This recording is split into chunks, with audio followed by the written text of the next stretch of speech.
Welcome to Whispers in the Dark. Turn off your lights, snuggle in, and get ready for tonight's story. I present to you Shirley Jackson, The Haunting of Hill House. The dark is listening. Are you? Chapter 1.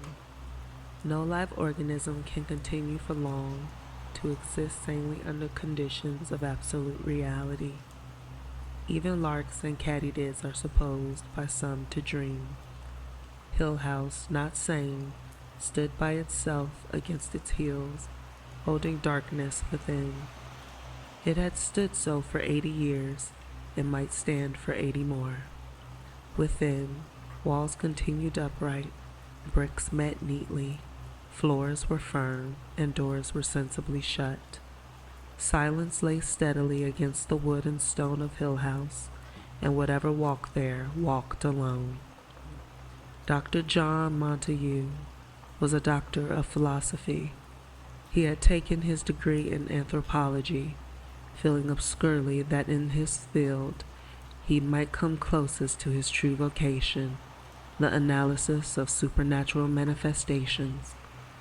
He was scrupulous about the use of his title because his investigations being so utterly unscientific, he hoped to borrow an air of respectability, even scholarly authority, from his education. It had cost him a good deal, in money and pride, since he was not a begging man, to rent Hill House for 3 months, but he expected absolutely to be compensated for his pains by the sensation following upon the publication of his definitive work on the causes and effects of psychic disturbances in a house commonly known as haunted. He had been looking for an honestly haunted house all his life. When he heard of Hill House, he had been at first doubtful, then hopeful, then indefatigable. He was not the man to let go of Hill House once he had found it.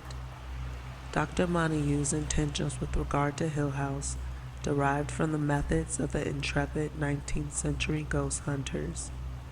He was going to go and live in Hill House and see what happened there. It was his intention at first to follow the example of the anonymous lady who went to stay at Belechin House and ran a summer-long house party for skeptics and believers, with croquet and ghost watching as the outstanding attractions, but skeptics, believers, and good croquet players are harder to come by today. Dr. Montague was forced to engage assistance. Perhaps the leisurely ways of Victorian life lent themselves more agreeably to the devices of psychic investigation, or perhaps the painstaking documentation of phenomena has largely gone out as a means of determining actuality. At any rate, Dr. Montague had not only to engage assistants, but to search for them. Because he thought of himself as careful and conscientious, he spent considerable time looking for his assistants. He combed the records of the psychic societies, the back files of sensational newspapers, the reports of parapsychologists, and assembled a list of names of people who had in one way or another, at one time or another, no matter how briefly or dubiously, had been involved in abnormal events. From his list he first eliminated the names of people who were dead. When he had then crossed off the names of those who seemed to him publicity seekers, of subnormal intelligence, or unsuitable because of a clear tendency to take the center of the stage, he had a list of perhaps a dozen names. Each of these people then received a letter from Dr. Montague, extending an invitation to spend all or part of a summer at a comfortable country house, old but perfectly equipped with plumbing, electricity, central heating, and clean mattresses. The purpose of their stay, the letter stated clearly, was to observe and explore the various unsavory stories which had been circulated around the house for most of its 80 years of existence. Dr. Montague's letters did not say openly that Hill House was haunted because Dr. Montague was a man of science, and until he had actually experienced a psychic manifestation in Hill House, he would not trust his luck too far. Consequently, his letters had a certain ambiguous dignity calculated to catch at the imagination of a very special sort of reader. To his dozen letters, Dr. Montague had 4 replies, the other 8 or so candidates having presumably moved and left no forwarding address, or possibly having lost interest in the supernormal, or even perhaps never having existed at all. To the 4 who replied, Dr. Montague wrote again, naming a specific day when the house would be officially regarded as ready for occupancy, and enclosing detailed directions for reaching it, since, as he was forced to explain, finding the house was extremely difficult to get, particularly from the rural community which surrounded it.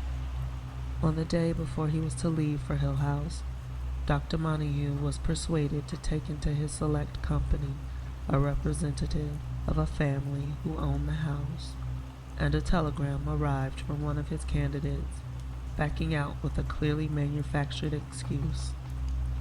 Another never came or wrote, perhaps because of some pressing personal problem which had intervened.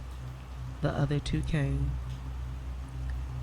Eleanor Vance was 32 years old when she came to Hill House. The only person in the world she genuinely hated now that her mother was dead was her sister. She disliked her brother-in-law and her 5-year-old niece, and she had no friends. This was owing largely to the 11 years she had spent caring for her invalid mother, which had left her with some proficiency as a nurse and an inability to face strong sunlight without blinking. She could not remember ever being truly happy in her adult life. Her years with her mother had been built up devotedly around small guilt and small reproaches, constant weariness and unending despair.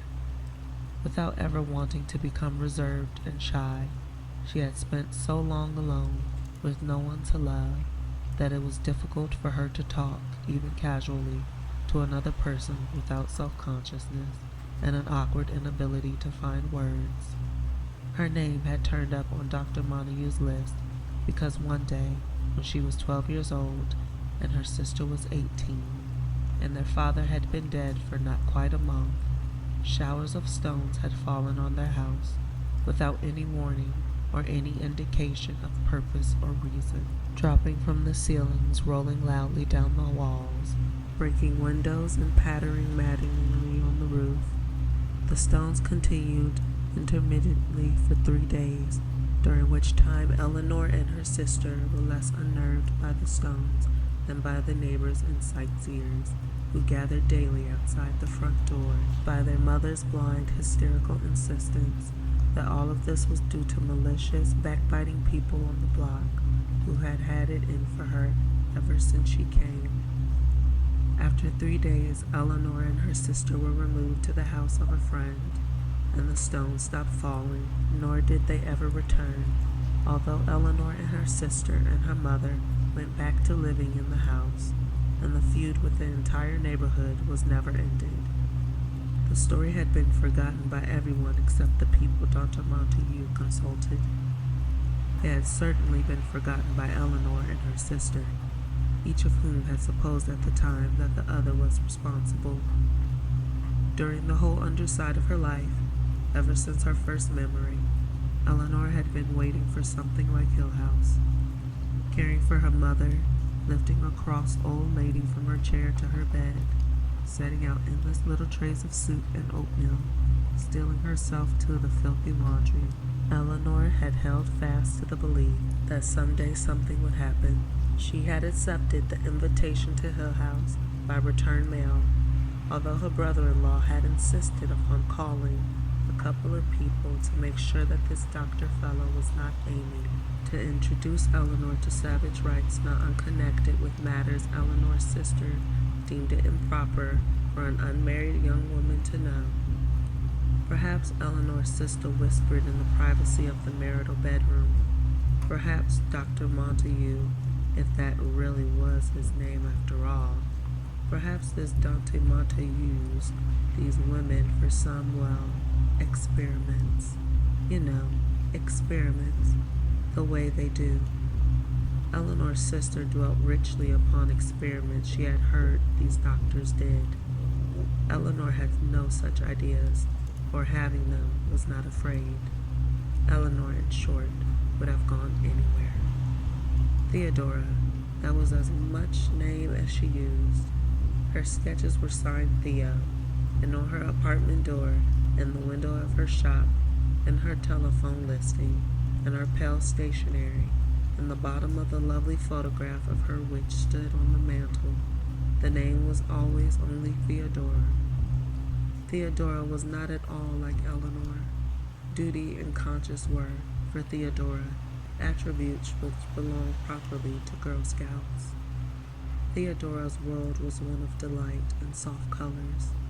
She had come onto Dr. Montague's list because, going laughing into the laboratory, bringing with her a rush of floral perfume, she had somehow been able, amused and excited over her own incredible skill, to identify correctly 18 cards out of 20, 15 cards out of 20, 19 cards out of 20, held up by an assistant out of sight and hearing. The name of Theodora shone in the records of the laboratory, and so came inevitably to Dr. Montague's attention. Theodora had been entertained by Dr. Montague's first letter and answered it out of curiosity. Perhaps the wakened knowledge in Theodora, which told her the names of symbols on cards held out of sight, urged her on her way toward Hill House, and yet fully intended to decline the invitation. Yet perhaps the stirring, urgent sense again, when Dr. Montague's confirming letter arrived. Theodora had been tempted and had somehow plunged blindly, wantonly, into a violent quarrel with the friend with whom she shared an apartment. Things were said on both sides, which only time could eradicate. Theodora had deliberately and heartlessly smashed the lovely little figurine her friend had carved of her, and her friend had cruelly ripped to shreds the volume of Alfred de Musset, which had been a birthday present from Theodora, taking particular pains with the page which bore Theodora's loving, teasing inscription. These acts were of course unforgettable, and before they could laugh over them together, time would have to go by. Theodora had written that night, accepting Dr. Montague's invitation, and departed in cold silence the next day. Luke Sanderson was a liar. He was also a thief. His aunt, who was the owner of Hill House, was fond of pointing out that her nephew had the best education, the best clothes, the best taste, and the worst companions of anyone she had ever known. She would have leaped at any chance to put him safely away for a few weeks. The family lawyer was prevailed upon to persuade Dr. Montague that the house could on no account be rented to him for his purposes without the confining presence of a member of the family during his stay. And perhaps at their first meeting the doctor perceived in Luke a kind of strength or cat-like instinct for self-preservation, which made him almost as anxious as Mrs. Sanderson to have Luke with him in the house. At any rate, Luke was amused, his aunt grateful, and Dr. Montague more than satisfied. Mrs. Sanderson told the family lawyer that at any rate there was really nothing in the house Luke could steal. The old silver there was of some value, she told the lawyer, but it represented an almost insuperable difficulty for Luke. It required energy to steal it and transform it into money. Mrs. Sanderson did Luke an injustice. Luke was not at all likely to make off with the family silver, or Dr. Montague's watch, or Theodora's bracelet. His dishonesty was largely confined to taking petty cash from his aunt's pocketbook and cheating at cards. He was also apt to sell the watches and cigarette cases given him, fondly and with pretty blushes, by his aunt's friends. Someday, Luke would inherit Hill House, but he had never thought to find himself living in it. I just don't think she should take the car is all, Eleanor's brother-in-law said stubbornly. It's half my car, Eleanor said.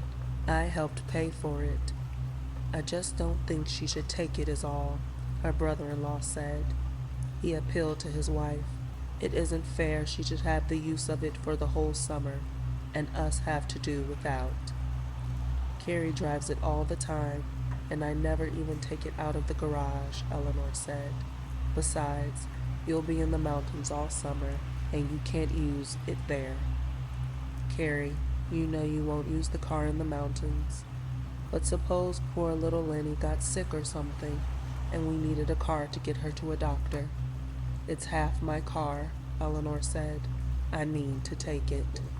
Suppose even Carrie got sick. Suppose we couldn't get a doctor and needed to go to a hospital. I want it. I mean to take it. I don't think so. Carrie spoke slowly, deliberately. We don't know where you're going, do we? You haven't seen fit to tell us very much about all this, have you? I don't think I can see my way clear to letting you borrow my car. It's half my car. No, Carrie said, you may not. Right, Eleanor's brother-in-law nodded. We need it, like Carrie says. Carrie smiled slightly. I'd never forgive myself, Eleanor, if I lent you the car and something happened. How do we know we can trust this doctor fellow? You're still a young woman after all, and the car is worth a good deal of money. Well now, Carrie, I did call Homer in the credit office, and he said this fellow was in good standing at some college or other. Carrie said, still smiling, Of course there is every reason to suppose that he is a decent man, but Eleanor does not choose to tell us where she is going or how to reach her if we want the car back. Something could happen, and we might never know. Even if Eleanor, she went on delicately, addressing her teacup, even if Eleanor is prepared to run off to the ends of the earth at the invitation of any man, there is still no reason why she should be permitted to take my car with her. It's half my car. Suppose poor little Lenny got sick up there in the mountains with nobody around, no doctor. In any case, Eleanor, I am sure that I am doing what Mother would have thought best. Mother had confidence in me and would certainly never have approved my letting you run wild, going off heaven knows where, in my car. Or suppose even I got sick up there in... I am sure Mother would have agreed with me, Eleanor. Besides, Eleanor's brother-in-law said, struck by a sudden idea, how do we know she'd bring it back in good condition? There has to be a first time for everything, Eleanor told herself. She got out of the taxi very early in the morning, trembling because by now, perhaps her sister and brother-in-law might be stirring with the first faint proddings of suspicion. She took her suitcase quickly out of the taxi while the driver lifted out of the cardboard carton which had been on the front seat. Eleanor overtipped him, wondering if her sister and brother-in-law were following, or perhaps even now turning into the street and telling each other, there she is, just as we thought, the thief, there she is. She turned in haste to go into the huge city garage where their car was kept, glancing nervously toward the ends of the street. She crashed into a very little lady, sending packages in all directions, and saw with dismay a bag upset and break on the sidewalk, spilling out a broken piece of cheesecake, tomato slices, a hard roll. Damn you, the little lady screamed, her face pushed up close to Eleanor's. I was taking it home, damn you. I'm so sorry, Eleanor said. She bent down, but it did not seem possible to scoop up the fragments of tomato and cheesecake and shove them somehow back into the broken bag. The old lady was scowling down and snatching up her other packages before Eleanor could reach them, and at last Eleanor rose, smiling in convulsive apology. I'm really so sorry, she said. Damn you, the little old lady said, but more quietly. I was taking it home for my little lunch, and now, thanks to you, perhaps I could pay. Eleanor took hold of her pocketbook, and the little lady stood very still and thought.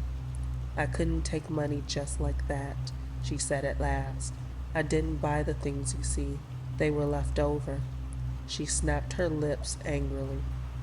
You should have seen the ham they had, she said, but someone else got that, and the chocolate cake, and the potato salad, and the little candies in the little paper dishes. I was too late on everything, and now. She and Eleanor both glanced down at the mess on the sidewalk, and the little lady said, So you see, I couldn't just take money, not money just from your hand, not for something that was left over. May I buy you something to replace this then? I'm in a terrible hurry, but if we could find some place that's open. The little old lady smiled wickedly. I've still got this, anyway, she said, and she hugged one package tight. You may pay my taxi fare home, she said.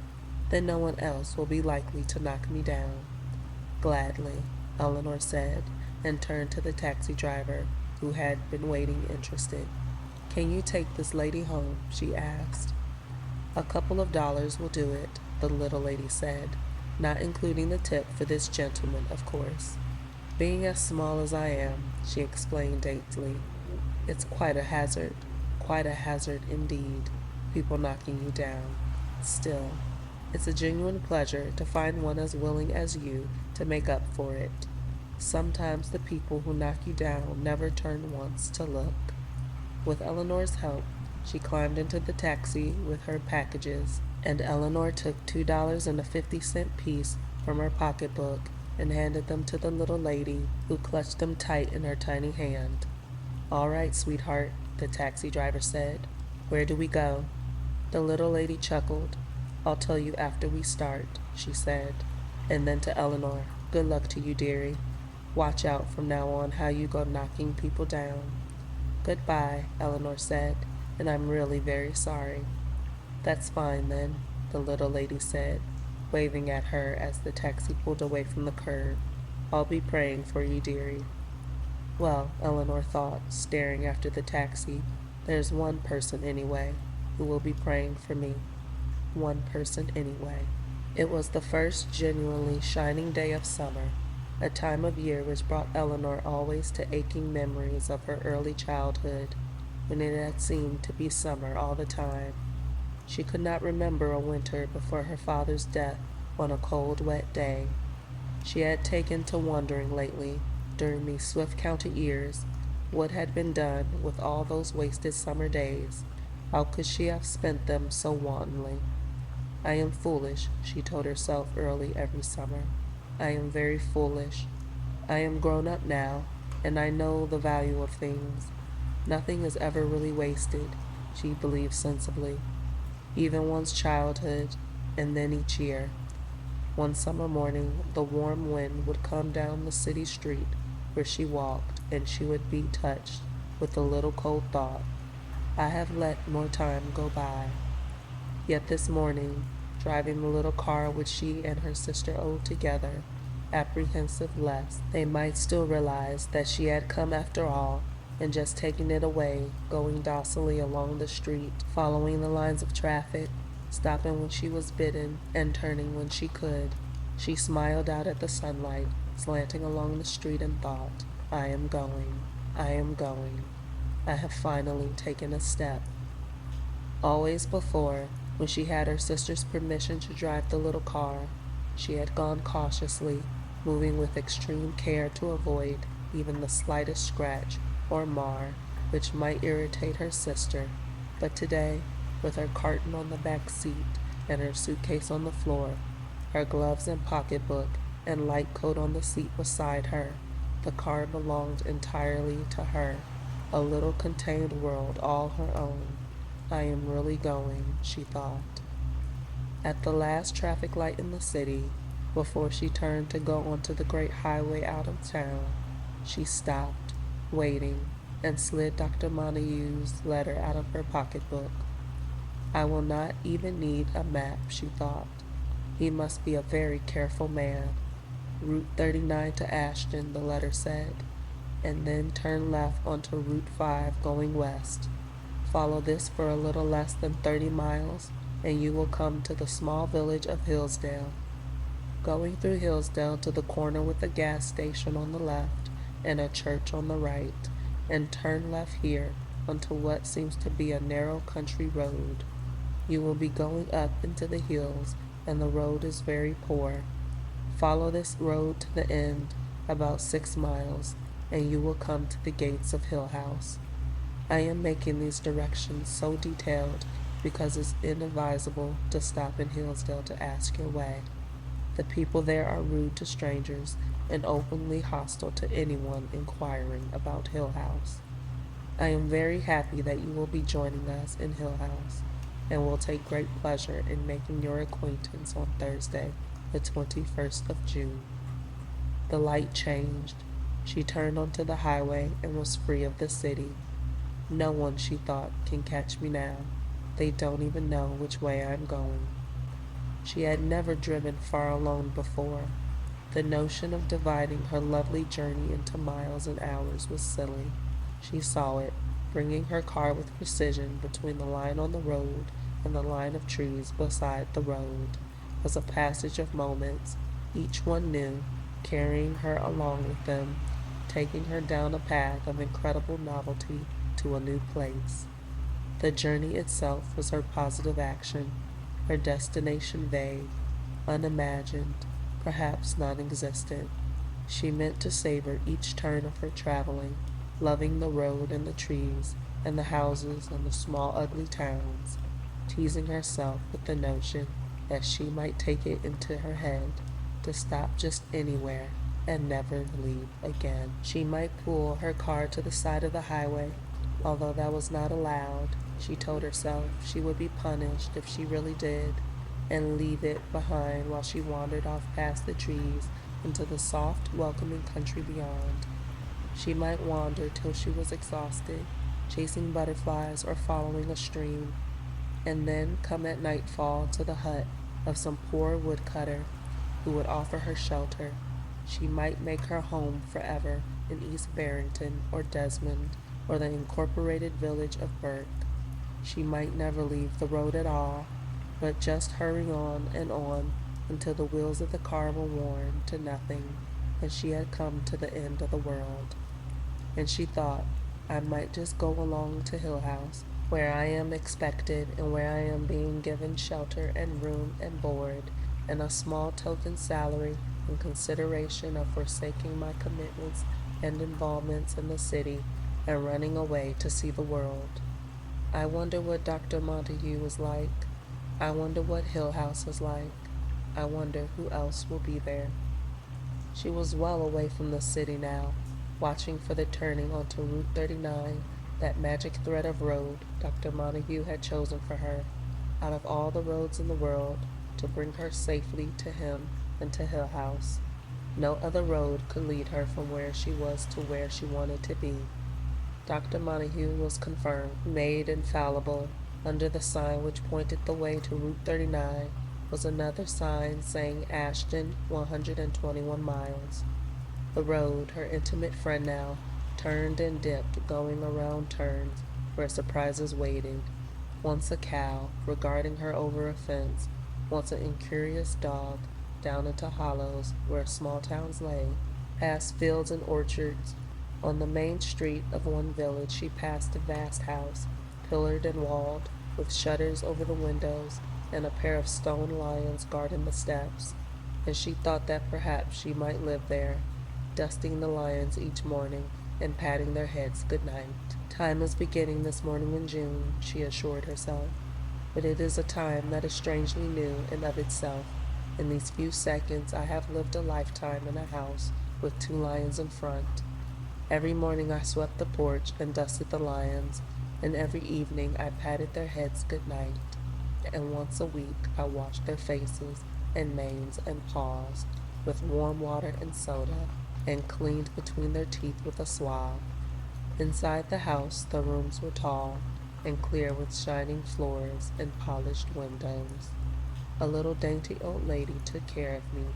moving starchily with a silver tea service on a tray, and bringing me a glass of elderberry wine each evening for my health's sake.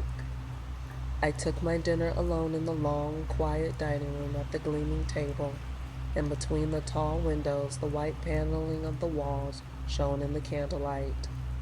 I dined upon a bird, and radishes from the garden, and homemade plum jam.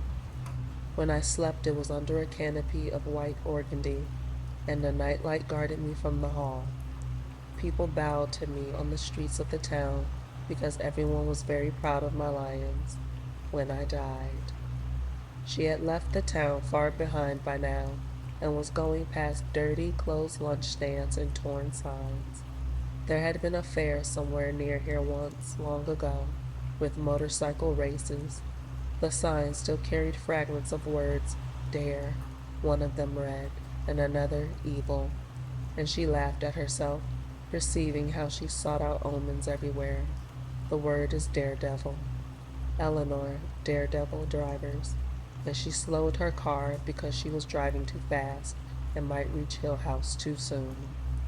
At one spot she stopped altogether beside the road to stare in disbelief and wonder. Along the road, perhaps a quarter of a mile, she had been passing and admiring a row of splendid tinted oleanders, blooming pink and white in a steady row. Now she had come to the gateway they protected, and past the gateway the trees continued. The gateway was no more than a pair of ruined stone pillars, with a road leading away between them into empty fields. She could see that the oleander trees cut away from the road and ran up each side of the great square, and she could see all the way to the farther side of the square, which was a line of oleander trees, seemingly going along a little river. Inside the oleander square there was nothing, no house, no building, nothing but the straight road going across and ending at the stream. Now what was here, she wondered, what was here and is gone, or what was going to be here and never came? Was it going to be a house or a garden or an orchard?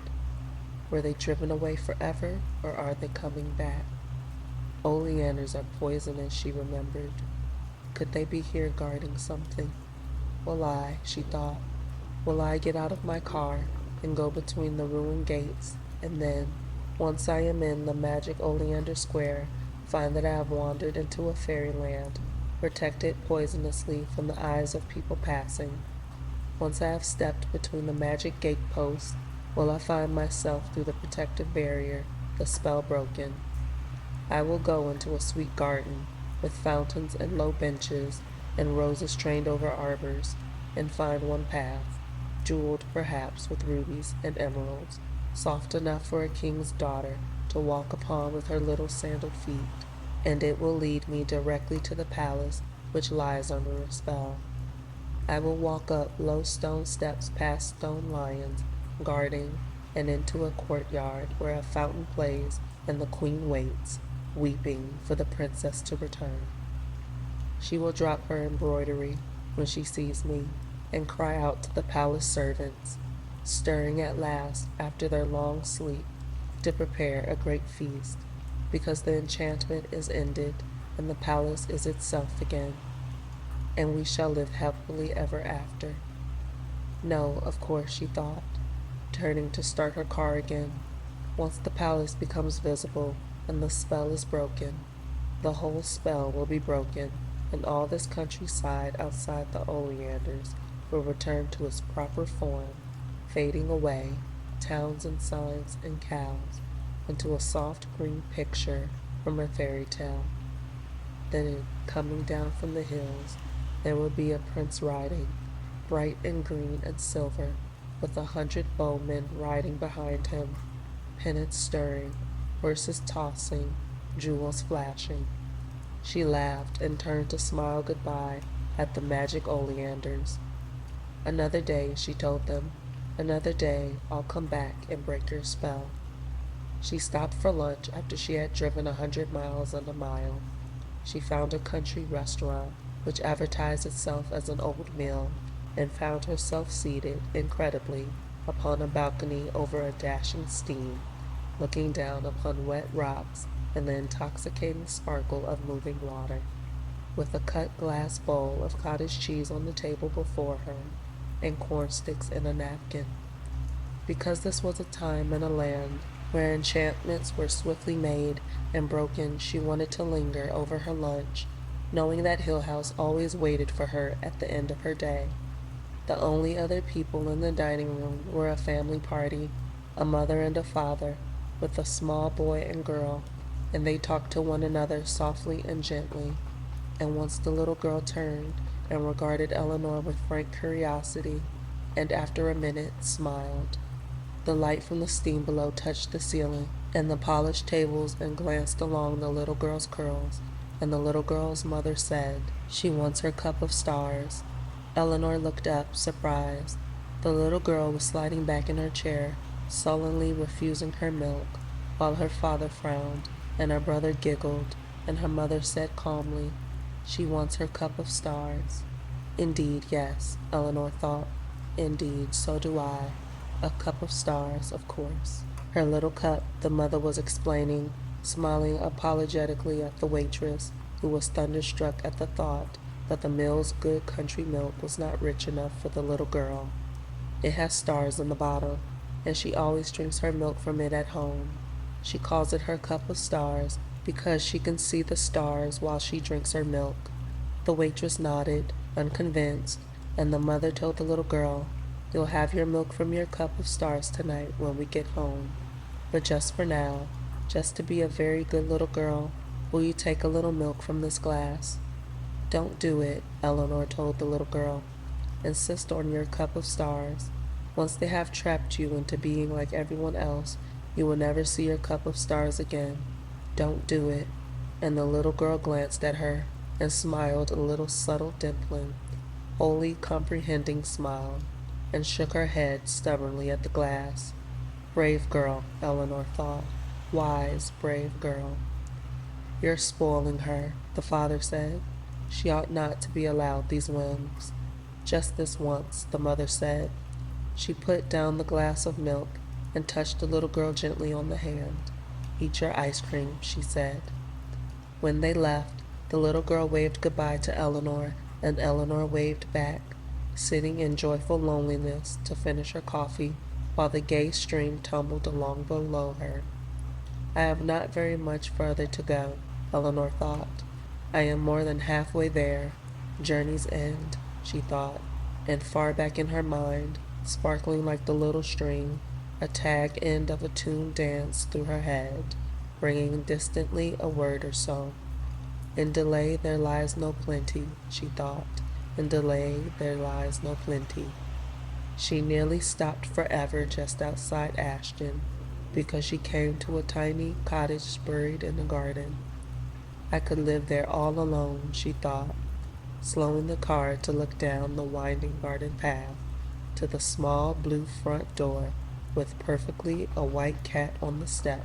No one would ever find me there either, behind all those roses, and just to make sure, I will plant oleanders by the road. I will light a fire in the cool evenings and toast apples at my own hearth. I will raise white cats and sew white curtains for the windows, and sometimes come out of my door to go to the store to buy cinnamon and tea and thread. People will come to me to have their fortunes told, and I will brew love potions for sad maidens. I will have a robin, but the cottage was far behind, and it was time to look for her new road, so carefully charted by Dr. Montague. Turn left onto Route 5 going west, his letter said, and as efficiently and promptly as though he had been guiding her from some spot far away, moving her car with controls in his hand, it was done. She was on Route 5 going west, and her journey was nearly done. In spite of what he said, though, she thought, I will stop in Hillsdale for a minute, just for a cup of coffee, because I cannot bear to have my long trip in so soon. It was not really disobeying anyway. The letter said it was inadvisable to stop in Hillsdale to ask the way, not forbidden to stop for coffee, and perhaps if I don't mention Hill House, I will not be doing wrong. Anyway, she thought obscurely, It's my last chance. Hillsdale was upon her before she knew it, a tangled, disorderly mess of dirty houses and crooked streets. It was small. Once she had come onto the main street, she could see the corner at the end with the gas station and the church. There seemed to be only one place to stop for coffee, and that was an unattractive diner. But Eleanor was bound to stop in Hillsdale, and so she brought her car to the broken curb in front of the diner and got out. After a minute's thought, with a silent nod to Hillsdale, she locked the car, mindful of her suitcase on the floor and the carton on the back seat. I will not spend long in Hillsdale, she thought, looking up and down the street which managed, even in the sunlight, to be dark and ugly. A dog slept uneasily in the shade against a wall. A woman stood in a doorway across the street and looked at Eleanor, and two young boys lounged against a fence, elaborately silent. Eleanor, who was afraid of strange dogs and jeering women and young hoodlums, went quickly into the diner, clutching her pocketbook and her car keys. Inside, she found a counter with a chinless, tired girl behind it, and a man sitting at the end eating. She wondered briefly how hungry he must have been to come in here at all, when she looked at the gray counter and the smeared glass bowl over a plate of donuts. "Coffee?" she said to the girl behind the counter, and the girl turned wearily and tumbled down a cup from the piles on the shelves. "I will have to drink this coffee because I said I was going to," Eleanor told herself sternly, "but next time I will listen to Dr. Montague." There was some elaborate joke going on between the man eating and the girl behind the counter. When she set Eleanor's coffee down, she glanced at him and half smiled, and he shrugged, and then the girl laughed. Eleanor looked up, but the girl was examining her fingernails, and the man was wiping his plate with bread. Perhaps Eleanor's coffee was poisoned. It certainly looked it. Determined to plumb the village of Hillsdale to its lowest depths, Eleanor said to the girl, "I'll have one of those donuts too, please." And the girl, glancing sideways at the man, slid one of the donuts onto a dish and set it down in front of Eleanor and laughed when she caught another look from the man. "This is a pretty little town," Eleanor said to the girl. "What is it called?" The girl stared at her. Perhaps no one had ever before had the audacity to call Hillsdale a pretty little town. After a moment, the girl looked again at the man, as though calling for confirmation, and said, "Hillsdale." "Have you lived here long?" Eleanor asked. "I'm not going to mention Hill House," she assured Dr. Montague's far away. "I just want to waste a little time." "Yeah," the girl said. "It must be pleasant living in a small town like this. I come from the city." "Yeah? Do you like it here?" "It's all right," the girl said. She looked again at the man, who was listening carefully. "Not much to do." "How large a town is it?" "Pretty small. You want more coffee?" This was addressed to the man, who was rattling his cup against his saucer, and Eleanor took a first shuddering sip of her own coffee and wondered how he could possibly want more. "Do you have a lot of visitors around here?" she asked when the girl had filled the coffee cup and gone back to lounge against the shelves. "Tourists, I mean?" "What for?" For a minute the girl flashed at her from what might have been an emptiness greater than any Eleanor had ever known. "Why would anyone come here?" She looked sullenly at the man and added, "There's not even a movie." "But the hills are so pretty. Mostly with small out-of-the-way towns like this one, you'll find city people who have come and built themselves homes up in the hills for privacy." The girl laughed shortly. "Not here, they don't. Or remodeling old houses. Privacy," the girl said, and laughed again. "It just seems surprising," Eleanor said, feeling the man looking at her. "Yeah," the girl said, "if they'd put in a movie even." "I thought," Eleanor said carefully, "that I might even look around. Old houses are usually cheap, you know, and it's fun to make them over." "Not around here," the girl said. Then Eleanor said, "There are no old houses around here, back in the hills?" "Nope." The man rose, taking change from his pocket, and spoke for the first time. "People leave this town," he said. They don't come here.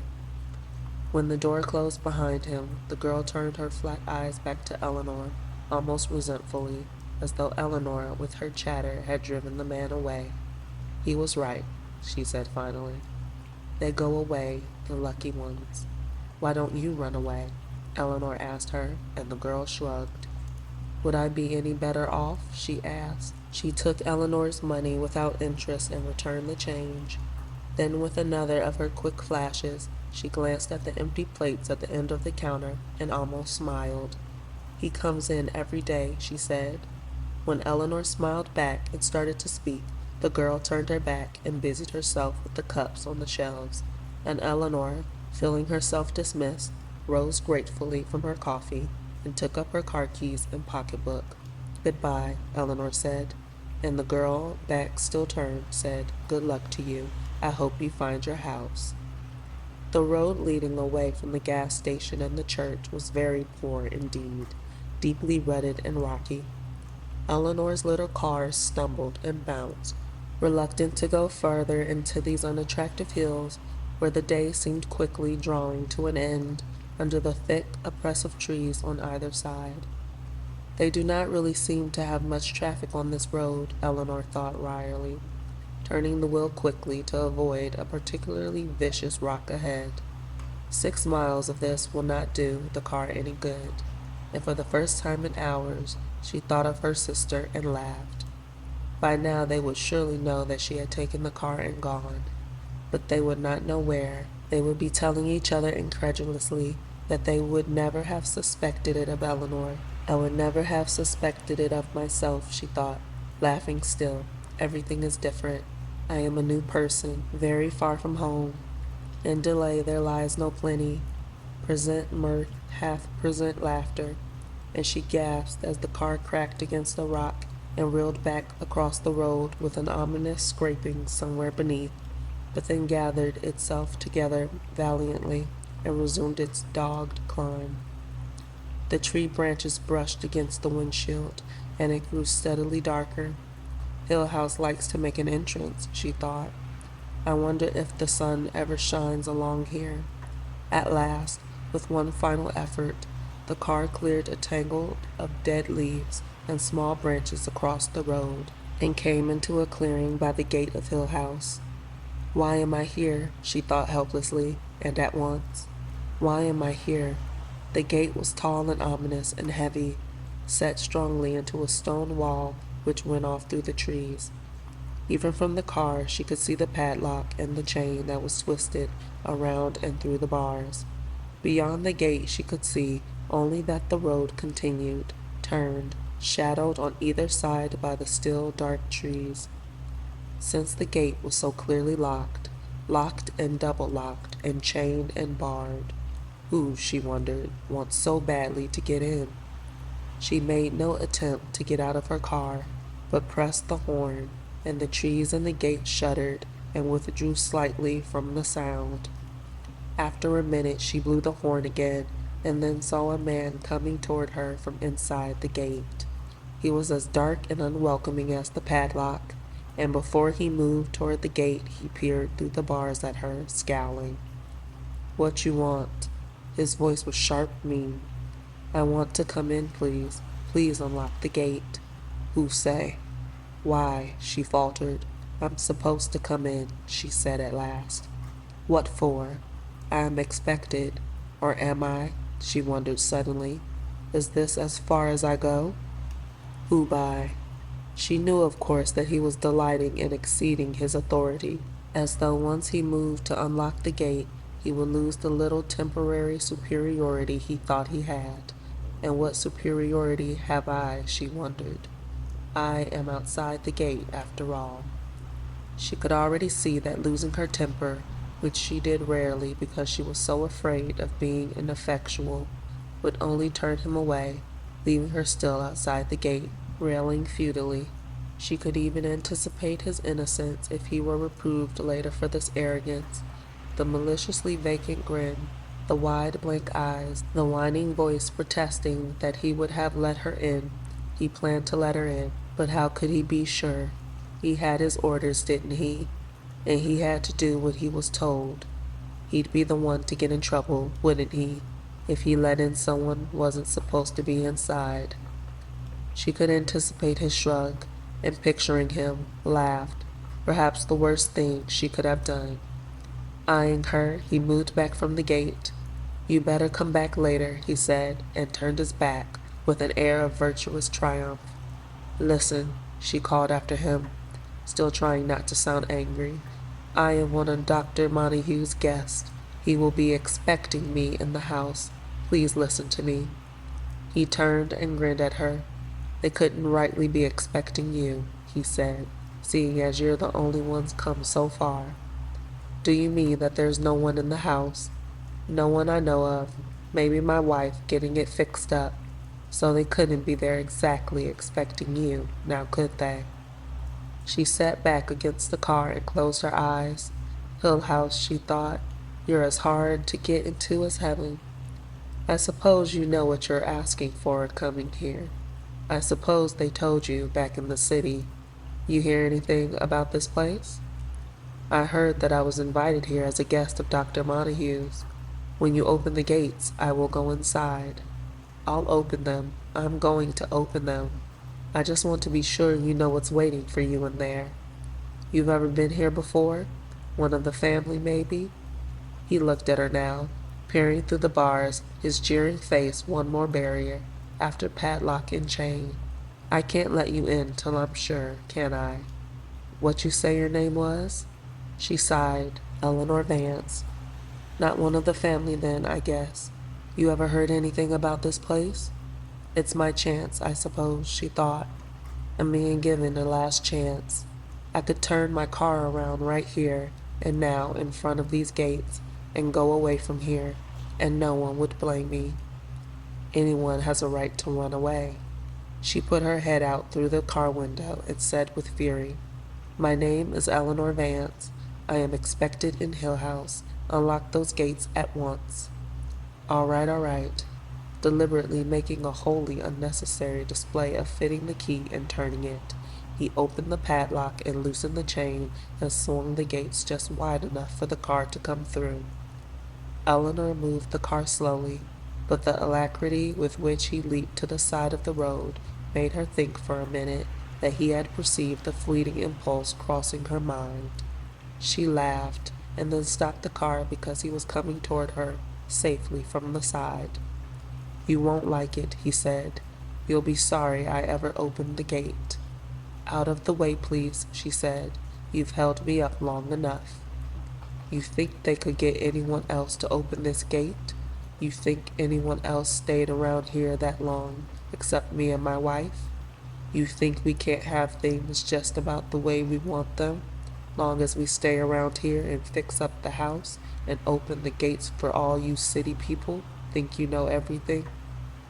"Please get away from my car." She dared not admit to herself that he frightened her, for fear that he might perceive it. His nearness, leaning against the side of the car, was ugly, and his enormous resentment puzzled her. She had certainly made him open the gate for her, but did he think of the house and gardens inside as his own? A name from Dr. Montague's letter came into her mind, and she asked curiously, "Are you Dudley, the caretaker?" "Yes, I'm Dudley, the caretaker," he mimicked her. "Who else you think would be around here?" The honest old family retainer, she thought, proud and loyal and thoroughly unpleasant. You and your wife take care of the house all alone. Who else? It was his boast, his curse, his refrain. She moved restlessly, afraid to draw away from him too obviously, and yet wanting, with small motions of starting the car, to make him stand aside. "I'm sure you'll be able to make us very comfortable, you and your wife," she said, putting a tone of finality into her voice. "Meanwhile, I'm very anxious to get to the house as soon as possible." He snickered disagreeably. "Me now," he said. "Me, I don't hang around here after dark." Grinning, satisfied with himself, he stood away from the car, and Eleanor was grateful, although awkward starting the car under his eye. Perhaps he will keep popping out at me all along the drive, she thought, a sneering Cheshire cat, yelling each time. That I should be happy to find anyone willing to hang around this place until dark anyway. To show that she was not at all affected by the thought of the face of Dudley, the caretaker between the trees, she began to whistle, a little annoyed to find that the same tune still ran through her head. Present mirth hath present laughter, and she told herself crossly that she must really make the effort to think of something else. She was sure that the rest of the words must be most unsuitable to hide so stubbornly from her memory, and probably wholly disreputable to be caught singing on her arrival at Hill House. Over the trees occasionally, between them and the hills, she caught glimpses of what must be the roofs, perhaps a tower of Hill House. They made houses so oddly back when Hill House was built, she thought.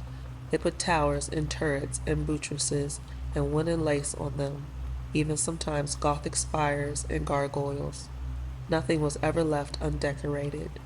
Perhaps Hill House has a tower, or a secret chamber, or even a passageway going off into the hills, and probably used by smugglers, although what could smugglers find to smuggle around these lonely hills? Perhaps I will encounter a devilishly handsome smuggler aunt. She turned her car onto the last stretch of straight drive, leading her directly, face to face, to Hill House, and moving without thought, pressed her foot on the brake to stall the car and sat staring. The house was vile, she shivered in thought, the words coming freely into her mind. Hill House is vile, it is diseased. Get away from here at once. Chapter 2. No human eye can isolate the unhappy coincidence of line and place, which suggests evil in the face of a house, and yet somehow a maniac juxtaposition, a badly turned angle, some chance meeting of roof and sky, turned Hill House into a place of despair, more frightening because the face of Hill House seemed awake, with a watchfulness from the blank windows and a touch of glee in the eyebrow of a cornice. Almost any house caught unexpectedly or at an odd angle can turn a deeply humorous look on a watching person. Even a mischievous little chimney or a dormer like a dimple can catch up a beholder with a sense of fellowship. But a house arrogant and hating, never off guard, can only be evil. This house, which seemed somehow to have formed itself, flying together into its own powerful pattern under the hands of its builders, fitting itself into its own construction of lines and angles, reared its great head back against the sky without concession to humanity. It was a house without kindness, never meant to be lived in, not a fit place for people or for love or for hope.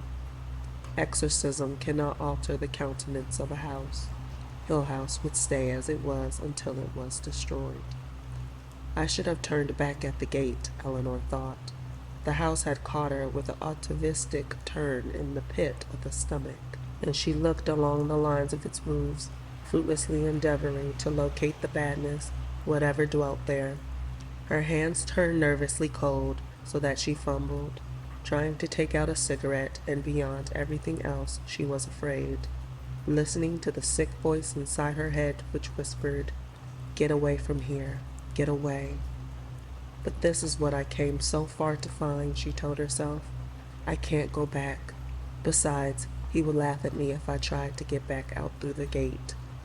Trying not to look up at the house, and she could not even have told its color, or its style, or its size, except that it was enormous and dark, looking down over her.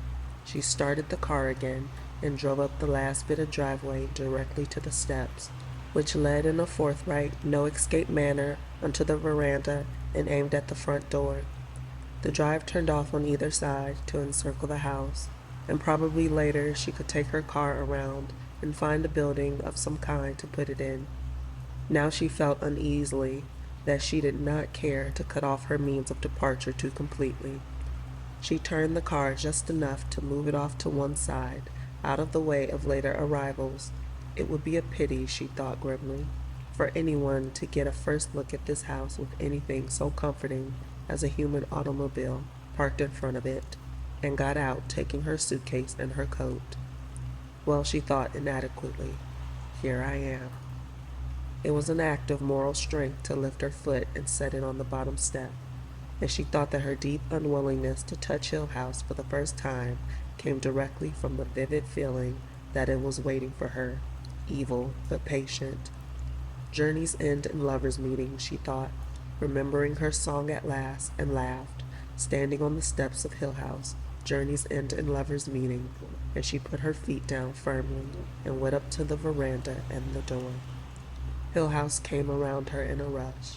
She was enshadowed, and the sound of her feet on the wood of the veranda was an outrage in the utter silence, as though it had been a very long time since feet stamped across the boards of Hill House. She brought her hand up to the heavy iron knocker that had a child's face, determined to make more noise and yet more, so that Hill House might be very sure she was there. And then the door opened without warning, and she was looking at a woman who, if like ever merited like, could only be the wife of the man at the gate. "Mrs. Dudley," she said, catching her breath. "I'm Eleanor Vance. I'm expected." Silently the woman stood aside. Her apron was clean, her hair was neat, and yet she gave an indefinable air of dirtiness, quite in keeping with her husband, and the suspicious sullenness of her face was a match for the malicious petulance of his. No, Eleanor told herself, it's partly because everything seems so dark around here, and partly because I expected that man's wife to be ugly.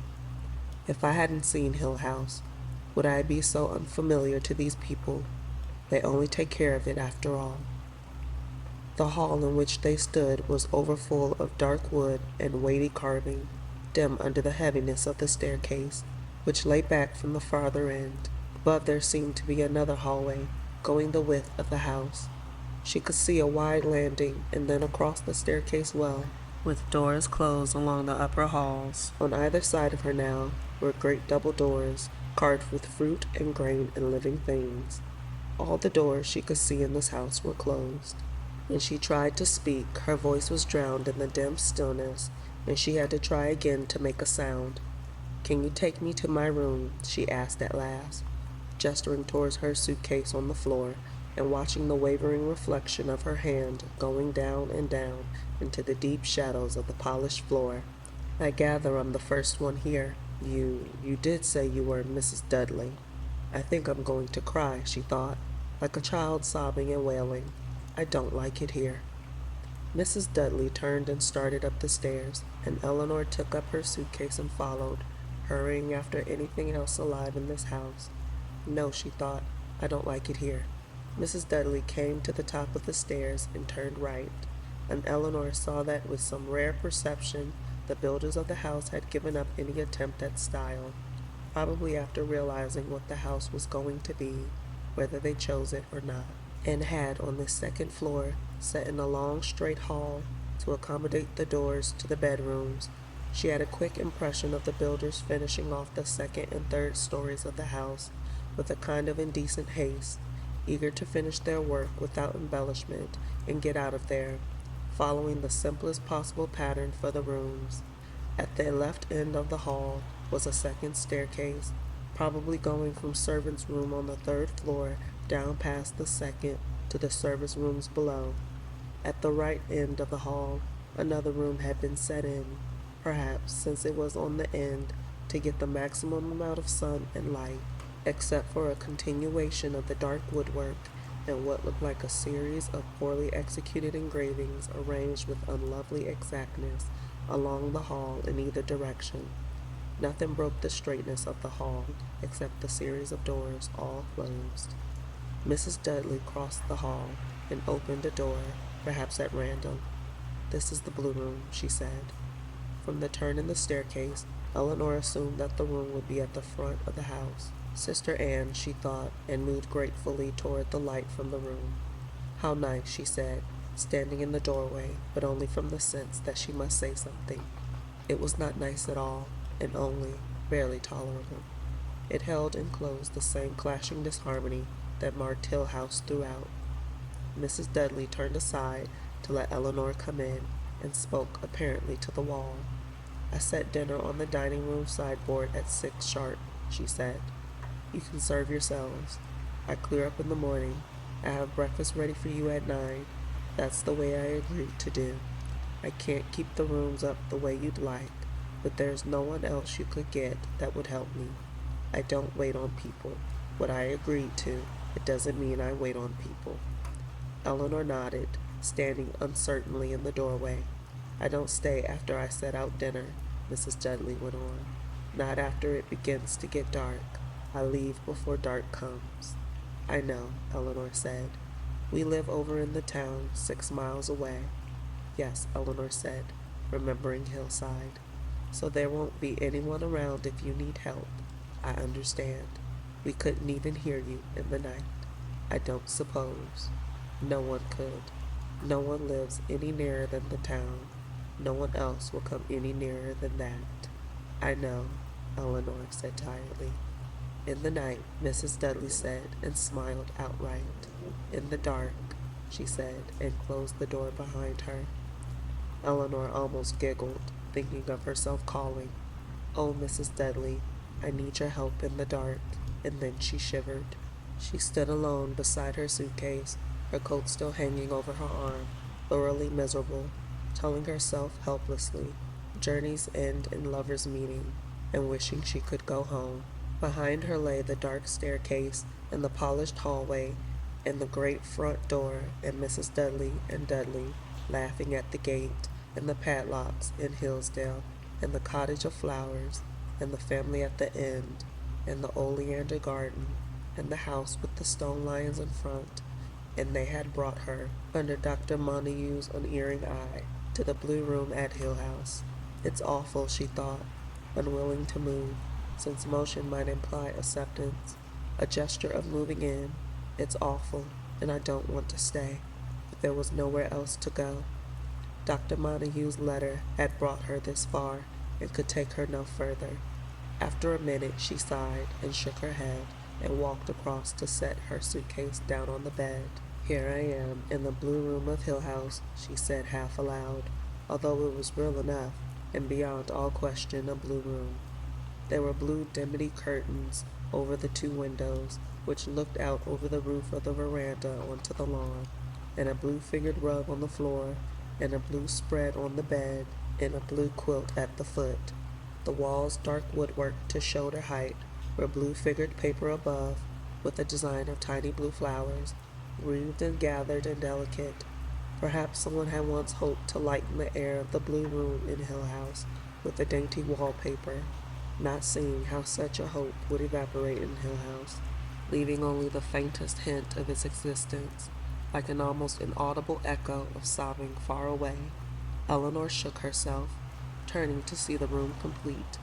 It had an unbelievably faulty design which left it chillingly wrong in all its dimensions, so that the walls seemed always in one direction, a fraction longer than the eye could endure, and in another direction, a fraction less than the barest possible tolerable length. This is where they want me to sleep, Eleanor thought incredulously. What nightmares are waiting, shadowed in those high corners? What breath of mindless fear will drift across my mouth? And shook herself again. Really, she told herself, really, Eleanor. She opened her suitcase on the high bed, and slipping off her stiff city shoes with grateful relief, began to unpack at the back of her mind the thoroughly female conviction that the best way to soothe a troubled mind is to put on comfortable shoes. Yesterday, packing her suitcase in the city, she had chosen clothes which she assumed would be suitable for wearing in the isolated country house. She had even run out at the last minute and bought, excited at her own daring, 2 pairs of slacks, something she had not worn in more years than she could remember. Mother would be furious, she had thought, packing the slacks down at the bottom of her suitcase so that she need not take them out, need never let anyone know she had them, in case she lost her courage. Now in Hill House, they no longer seemed so new. She unpacked carelessly, setting dresses crookedly on hangers, tossing the slacks into the bottom drawer of the high marble-top dresser, throwing her city shoes into a corner of the great wardrobe. She was bored already with the book she had brought. I am probably not going to stay anyway, she thought, and closed her empty suitcase and set it in the wardrobe corner. It won't take me 5 minutes to pack again.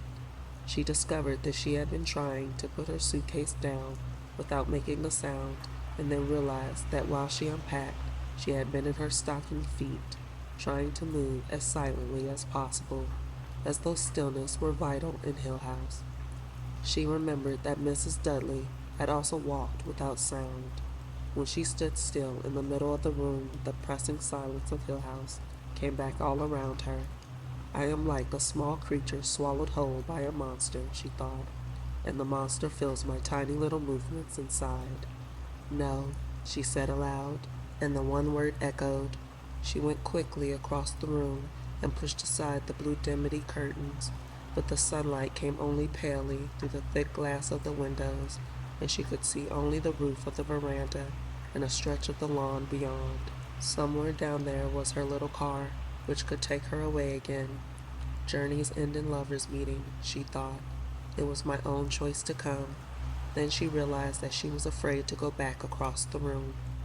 She was standing with her back to the window, looking from the door to the wardrobe, to the dresser, to the bed, telling herself that she was not afraid at all, when she heard, far below, the sounds of a car door slamming, and then quick footsteps, almost dancing up the steps and across the veranda, and then, shockingly, the crash of the great iron knocker coming down.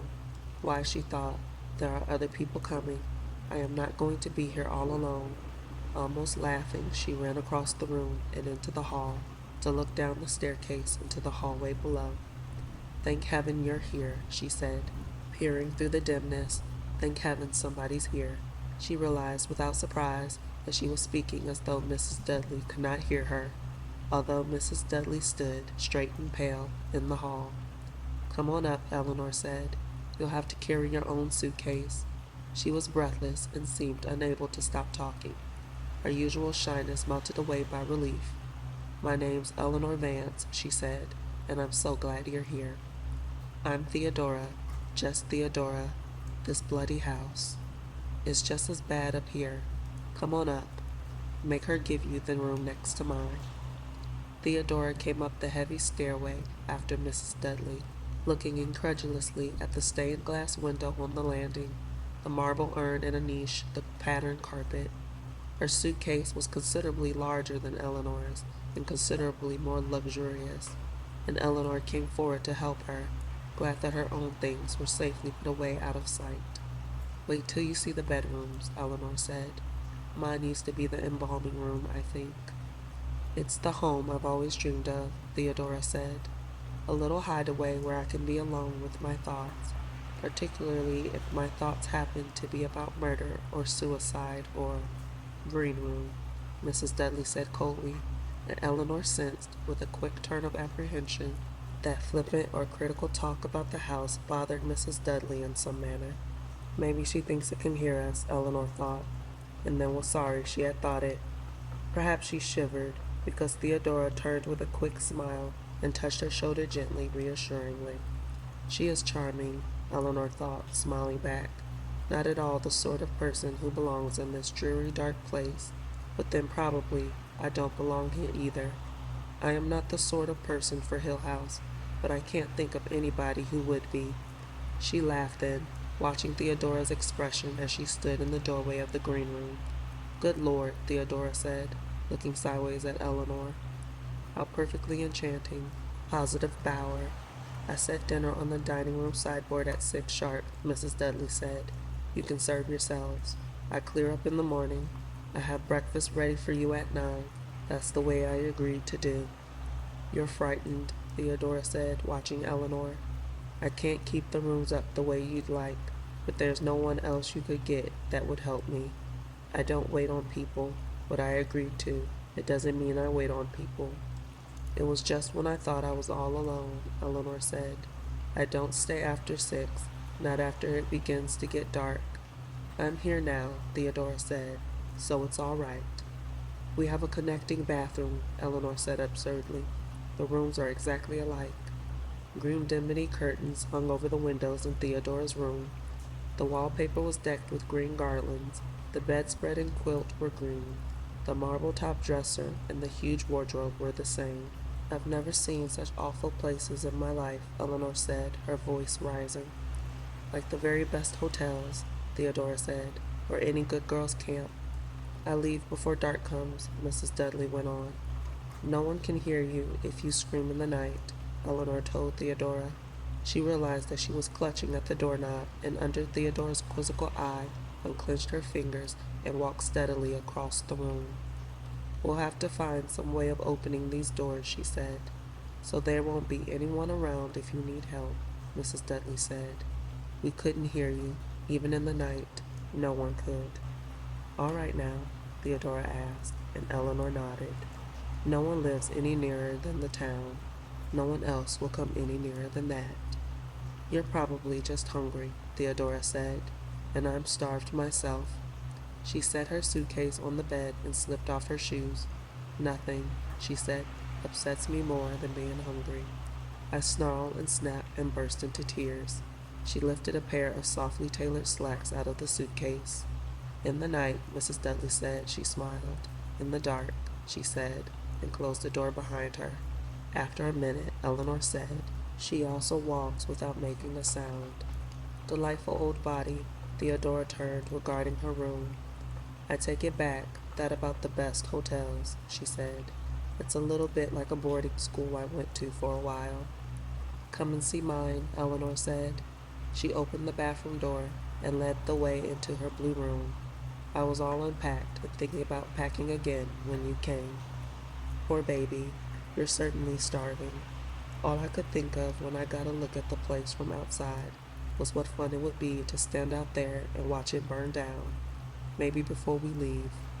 It was terrible, being here alone. You should have seen that boarding school of mine during vacations. Theodora went back into her own room, and with the sense of movement and sound in the two rooms, Eleanor felt more cheerful. She straightened her clothes on the hangers in the wardrobe and set her books evenly on the bed table. You know, Theodora called from the other room. It is kind of like the first day at school. Everything's ugly and strange, and you don't know anybody, and you're afraid everyone's going to laugh at your clothes.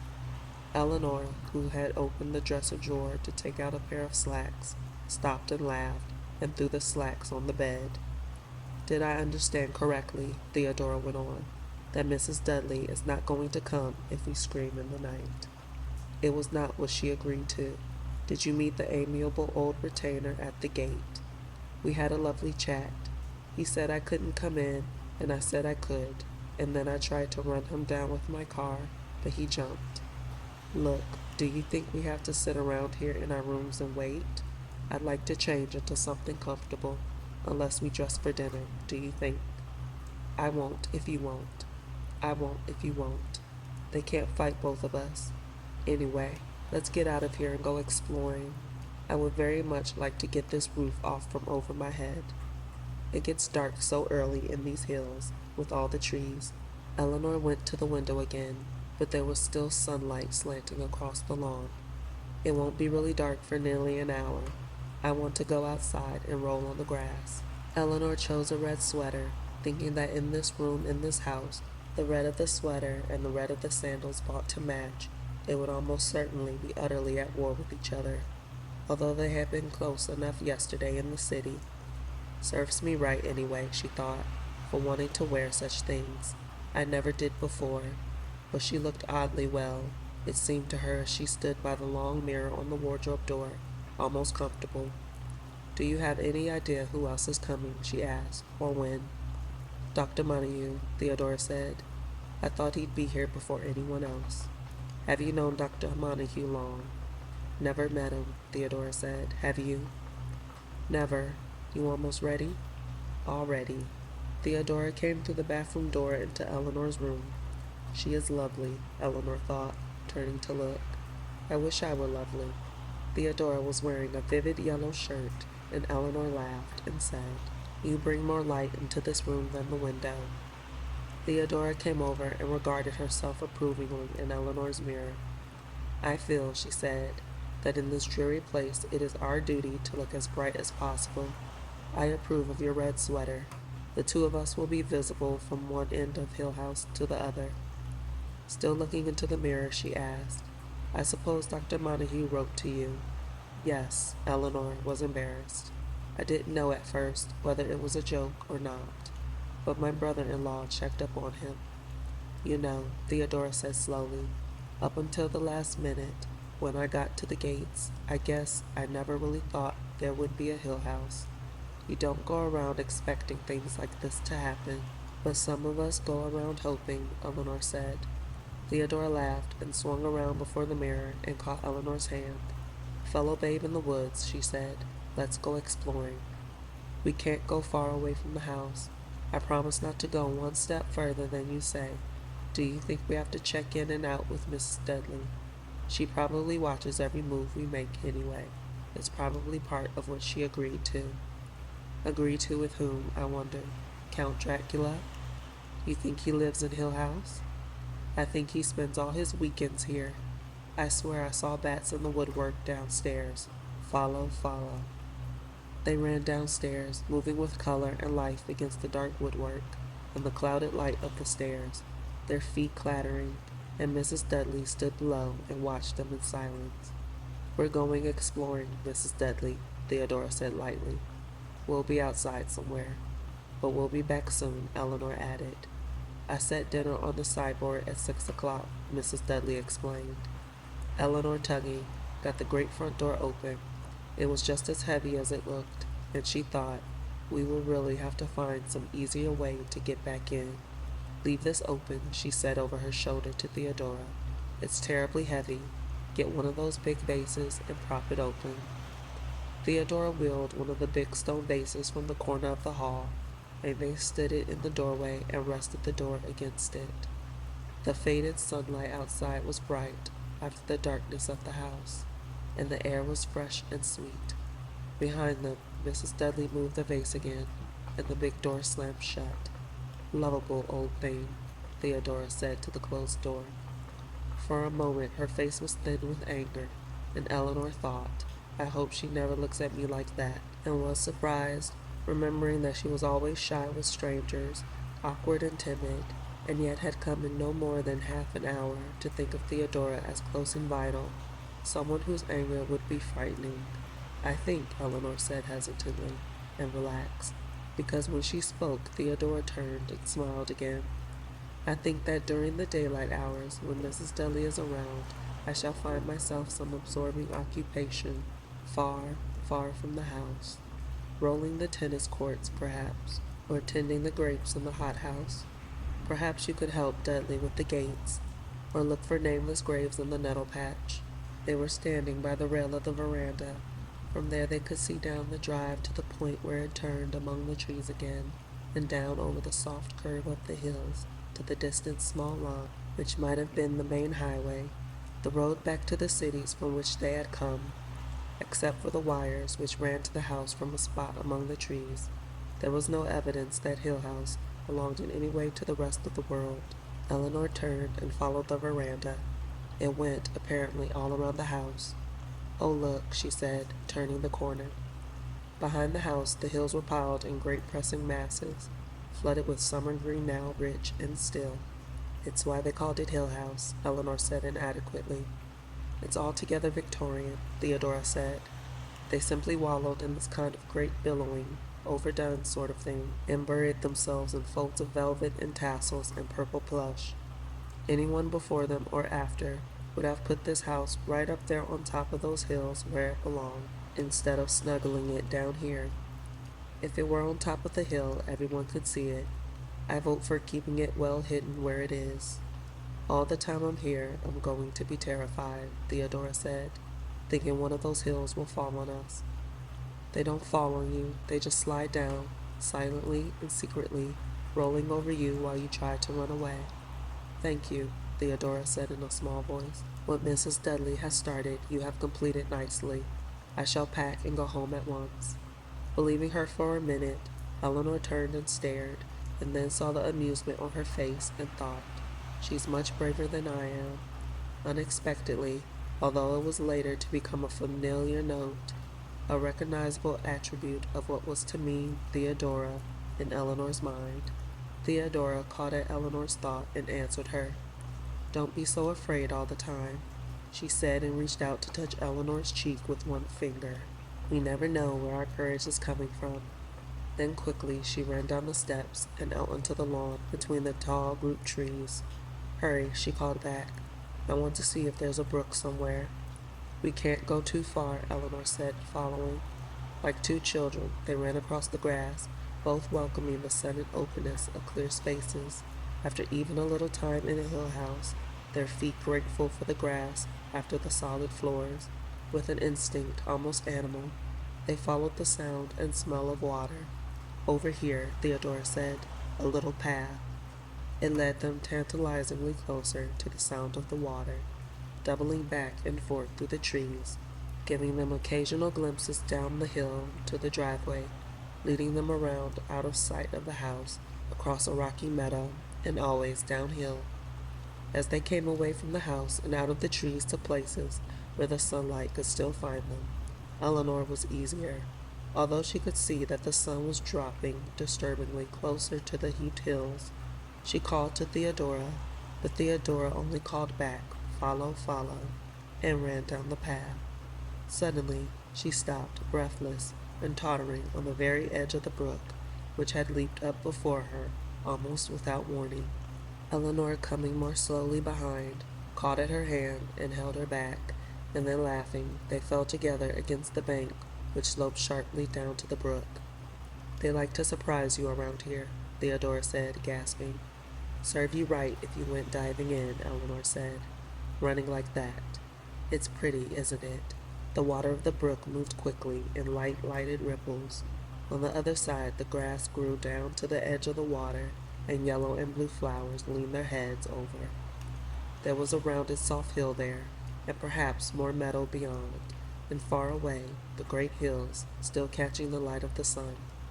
It's pretty, Theodora said with finality. I'm sure I've been here before, Eleanor said. In a book of fairy tales, perhaps. I'm sure of it. Can you skip rocks? This is where the princess comes to meet the magic golden fish, who is really a prince in disguise. He couldn't draw much water. That golden fish of yours, it can't be more than 3 inches deep. There are stepping stones to go across, and little fish swimming, tiny ones, minnows. Princes in disguise, all of them. Theodora stretched in the sun on the bank and yawned. Tadpoles, she suggested. Minnows. It's too late for tadpoles, silly. But I bet we can find frogs' eggs. I used to catch minnows in my hands and let them go. What a farmer's wife you might have made. This is a place for picnics, with lunch beside the brook and hard-boiled eggs. Theodora laughed. Chicken salad and chocolate cake. Lemonade in a thermos bottle, spilled salt. Theodora rolled over luxuriously. They're wrong about ants, you know. There were almost never ants. Cows maybe, but I don't think I ever did see an ant on a picnic. Was there always a bull in a field? Did someone always say, but we can't go through that field. That's where the bull is. Theodora opened one eye. Did you used to have a comic uncle? Everyone always laughed whatever he said, and he used to tell you not to be afraid of the bull. If the bull came after you, all you had to do was grab the ring through his nose and swing him around your head. Eleanor tossed a pebble into the brook and watched it sink clearly to the bottom. Did you have a lot of uncles? Thousands, do you? After a minute, Eleanor said, oh yes, big ones and little ones, and fat ones and thin ones. Do you have an Aunt Edna? Aunt Muriel? Kind of thin, rimless glasses? A garnet brooch, Eleanor said. Does she wear a kind of dark red dress to family parties? Lace cuffs? Then I think we must really be related, Theodora said. Did you used to have braces on your teeth? No, freckles. I went to that private school where they made me learn to curtsy. I always had colds all winter long. My mother made me wear woolen stockings. My mother made my brother take me to dances, and I used to curtsy like mad. My brother still hates me. I fell down during the graduation procession. I forgot my lines in the operetta. I used to write poetry. Yes, Theodora said. I'm positive we're cousins. She sat up laughing, and then Eleanor said, be quiet. There's something moving over there. Frozen, shoulders pressed together, they stared, watching the spot of hillside across the brook where the grass moved, watching something unseen move slowly across the bright green hill, chilling the sunlight in the dancing little brook. "What is it?" Eleanor said in a breath, and Theodora put a strong hand on her wrist. "It's gone," Theodora said clearly, and the sun came back and it was warm again. "It was a rabbit," Theodora said. "I couldn't see it," Eleanor said. "I saw it the minute you spoke," Theodora said firmly. "It was a rabbit. It went over the hill and out of sight." "We've been away too long," Eleanor said, and looked up anxiously at the sun touching the hilltops.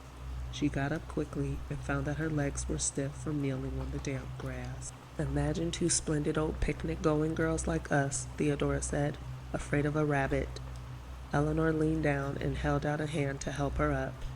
"We'd really better hurry back," she said, and because she did not herself understand her compelling anxiety, added, "The others might be there by now." "We'll have to come back here for a picnic soon," Theodora said, following carefully up the path, which went steadily uphill. "We really must have a good old-fashioned picnic down by the brook. We can ask Mrs. Dudley to hard-boil some eggs." Eleanor stopped on the path, not turning. "Theodora," she said, "I don't think I can, you know. I don't think I really will be able to do it." "Eleanor," Theodora put her arm across her shoulders, "would you let them separate us now that we've found out we're cousins?" Chapter 3.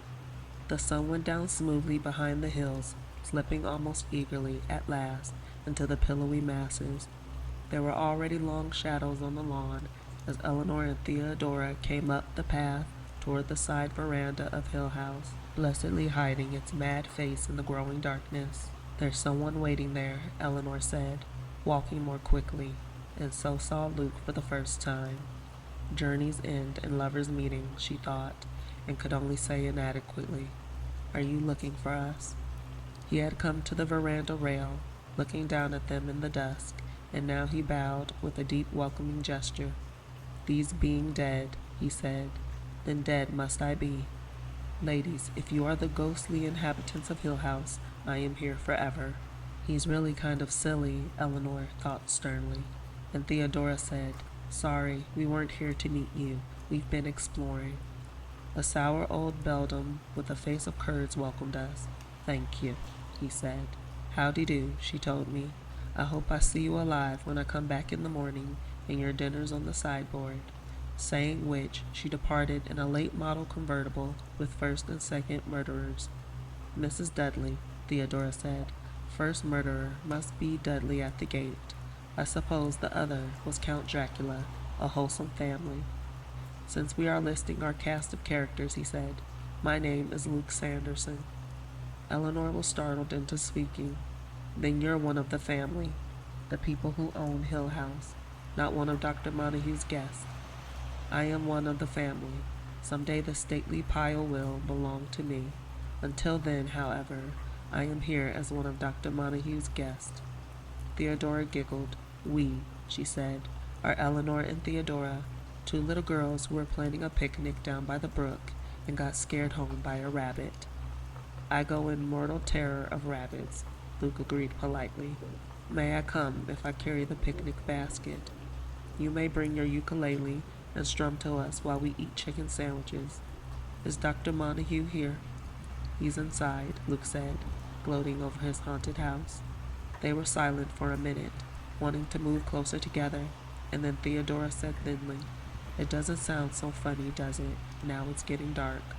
Welcome, ladies," and the great front door opened. "Come inside. I am Dr. Montague." The four of them stood for the first time in the wide, dark entrance hall of Hill House. Around them the house steadied and located them. Above them the hills slept watchfully. Small eddies of air and sound and movement stirred and waited and whispered, and the center of consciousness was somehow the small space where they stood, four separated people, and looked trustingly at one another.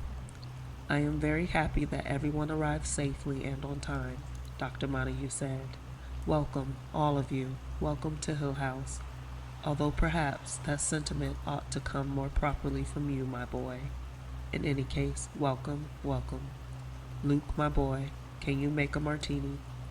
Dr. Montague raised his glass and sipped hopefully and sighed. Fair, he said. Only fair, my boy. To our success at Hill House, however. How would one reckon success exactly in a fair like this? Luke inquired curiously. The doctor laughed.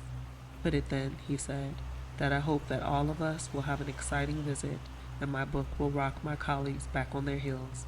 I cannot call your visit a vacation, although to some it might seem so, because I am hopeful of your working, although work, of course, depends largely upon what is to be done, does it not? Notes, he said with relief, as though fixing upon one unshakable solidity in a world of fog. Notes. We will take notes. To some, a not unbearable task. So long as no one makes any puns about spirits and spirits, Theodora said, holding out her glass to Luke to be filled. Spirits. The doctor peered at her. Spirits. Yes, indeed. Of course none of us. He hesitated, frowning. Certainly not, he said, and took 3 quick agitated sips at his cocktail. Everything's so strange, Eleanor said. I mean, this morning, I was wondering what Hill House would be like, and now I can't believe that it's real and we're here. They were sitting in a small room chosen by the doctor, who had led them into it, down a narrow corridor, fumbling a little at first, but then finding his way. It was not a cozy room, certainly. It had an unpleasantly high ceiling and a narrow tiled fireplace, which looked chill in spite of the fire which Luke had lighted at once.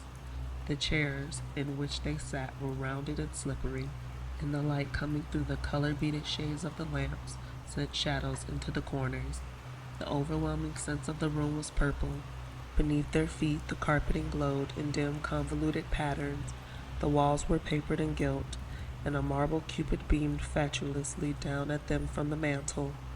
When they were silent for a moment, the quiet weight of the house pressed down from all around them. Eleanor, wondering if they were really here at all, and not dreaming of Hill House from some safe spot and possibly remote, looked slowly and carefully around the room, telling herself that this was real, these things existed. From the tiles around the fireplace to the marble cupid, these people were going to be her friends.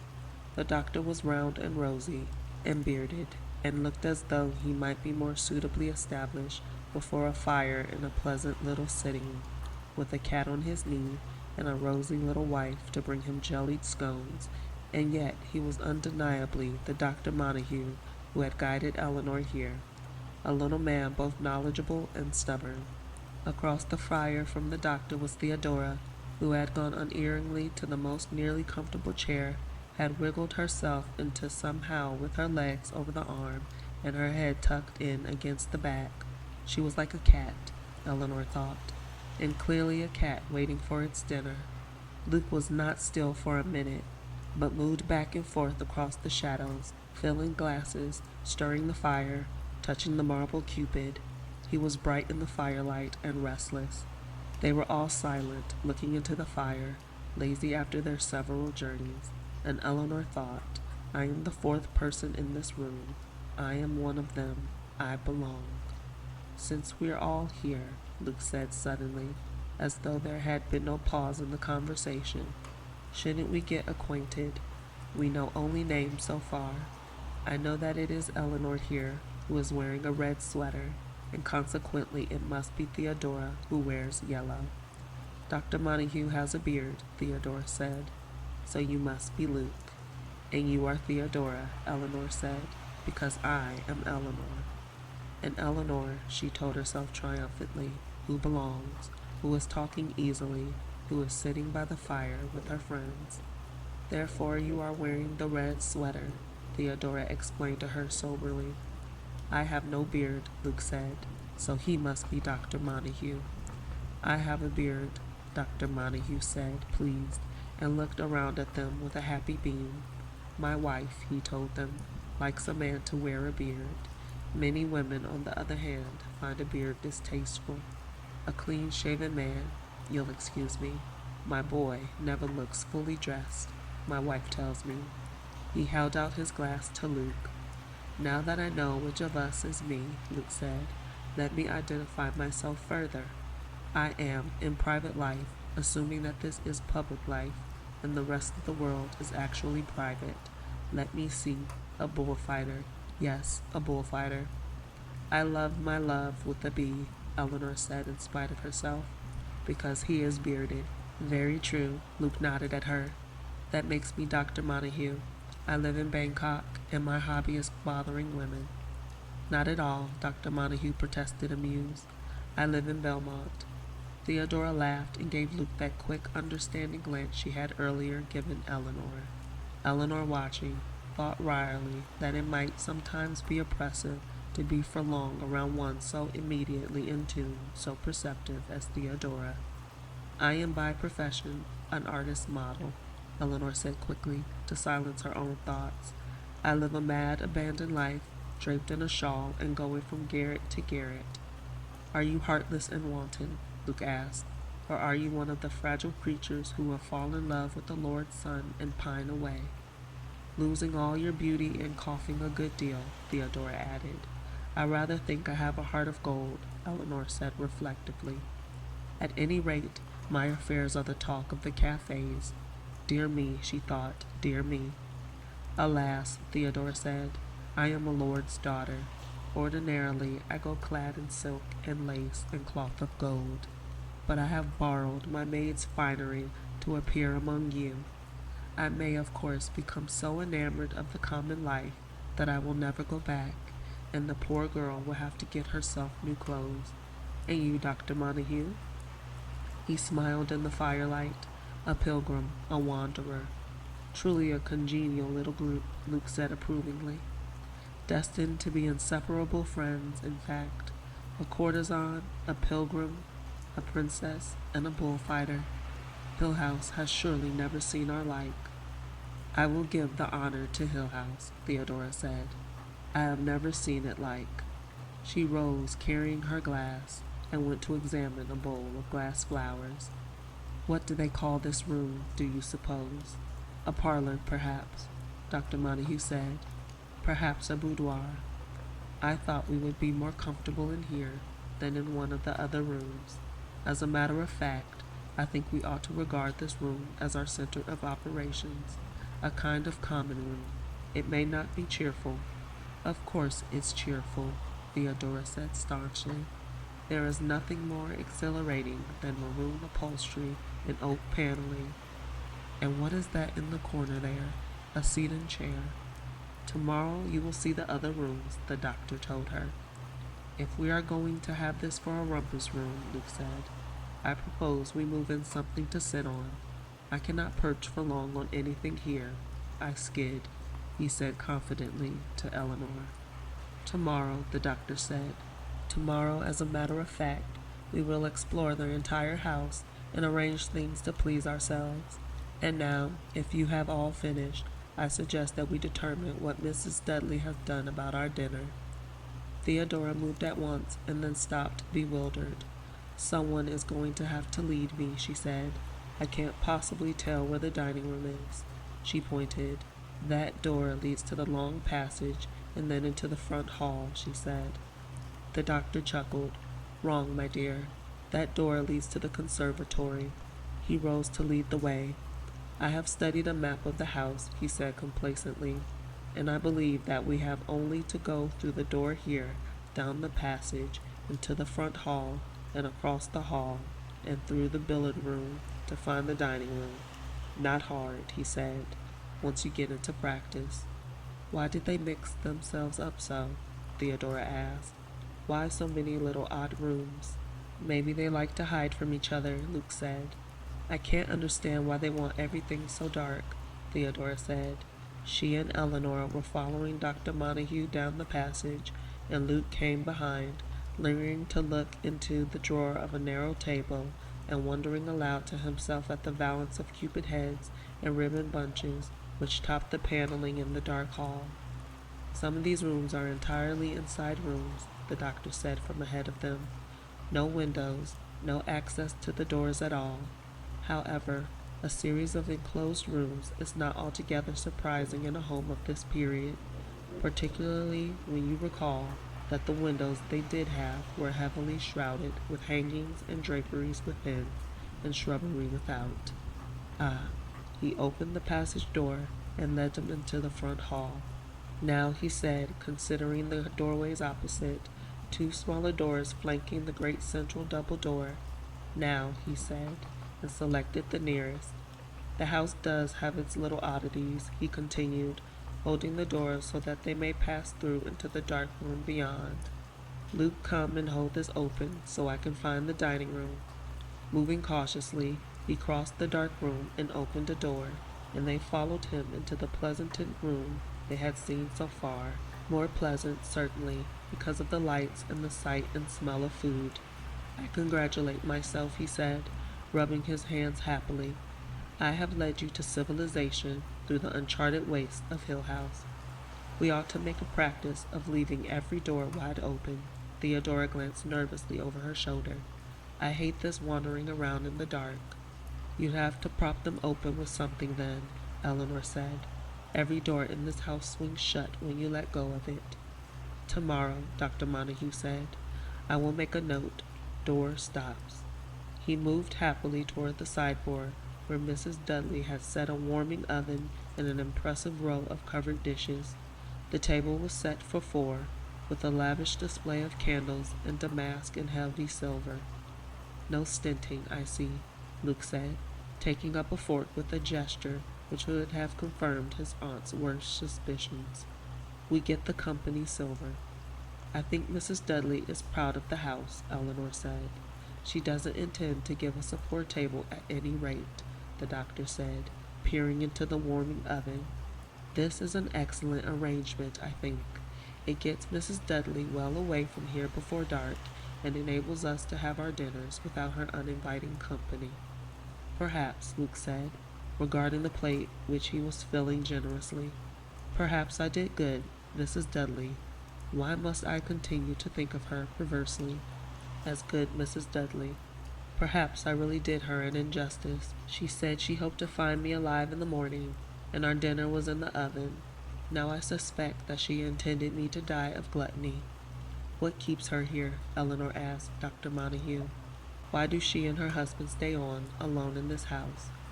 As I understand it, the Dudleys have taken care of Hill House ever since anyone can remember. Certainly the Sandersons were happy enough to keep them on. But tomorrow, Theodora giggled, Mrs. Dudley is probably the only true surviving member of the family to whom Hill House really belongs. I think she is only waiting until all of the Sanderson heirs, that's you, Luke, die off in various horrible ways, and then she gets the house and the fortune and jewels buried in the cellar. Or maybe she and Dudley hoard their gold in the secret chamber, or there's oil under the house. There are no secret chambers in Hill House, the doctor said with finality. Naturally, that possibility has been suggested before, and I think I may say with assurance that no such romantic devices exist here. But tomorrow, in any case, oil is definitely old hat. Nothing at all to discover on the property these days, Luke told Theodora. The very least Mrs. Dudley could murder me for in cold blood is uranium. Or just the pure fun of it, Theodora said. Yes, Eleanor said, but why are we here? For a long minute the three of them looked at her, Theodora and Luke curiously, the doctor gravely. Then Theodora said, just what I was going to ask. Why are we here? What is wrong with Hill House? What is going to happen? Tomorrow. No, Theodora said almost petulantly. We are three adult, intelligent people. We have all come a long way, Dr. Montague, to meet you here in Hill House. Eleanor wants to know why, and so do I. Me too, Luke said. Why did you bring us here, Doctor? Why are you here yourself? How did you hear about Hill House, and why does it have such a reputation, and what really goes on here? What is going to happen? The doctor frowned unhappily. I don't know, he said. And then, when Theodora made a quick, irritated gesture, he went on.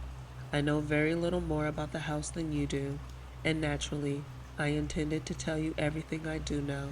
As for what is going to happen, I will learn that when you do. but tomorrow is soon enough to talk about it, I think. Daylight. Not for me, Theodora said. I assure you, the doctor said, that Hill House will be quiet tonight. There is a pattern to these things, as though psychic phenomena were subject to laws of a very particular sort. I really think we ought to talk it over tonight, Luke said. We're not afraid, Eleanor added. The doctor sighed again. Suppose, he said slowly, you heard the story of Hill House and decided not to stay. How would you leave tonight? He looked around at them again quickly. The gates are locked. Hill House has a reputation for insistent hospitality. It seemingly dislikes letting its guests get away. The last person who tried to leave Hill House in darkness, it was 18 years ago, I grant you, was killed at the turn in the driveway, where his horse bolted and crushed him against the big tree. Suppose I tell you about Hill House, and one of you wants to leave.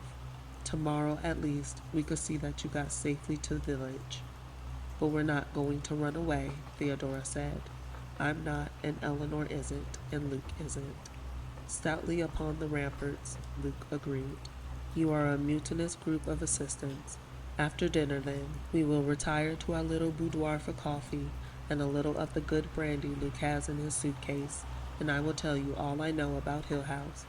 Now, however, let us talk about music, or painting, or even politics. I had not decided, the doctor said, turning the brandy in his glass, how best to prepare the three of you for Hill House. I certainly could not write you about it, and I am most unwilling now to influence your minds with its complete history before you have had a chance to see for yourselves. They were back in the small parlor, warm and almost sleepy. Theodora had abandoned any attempt at a chair and had put herself down on a hearthrug, cross-legged and drowsy.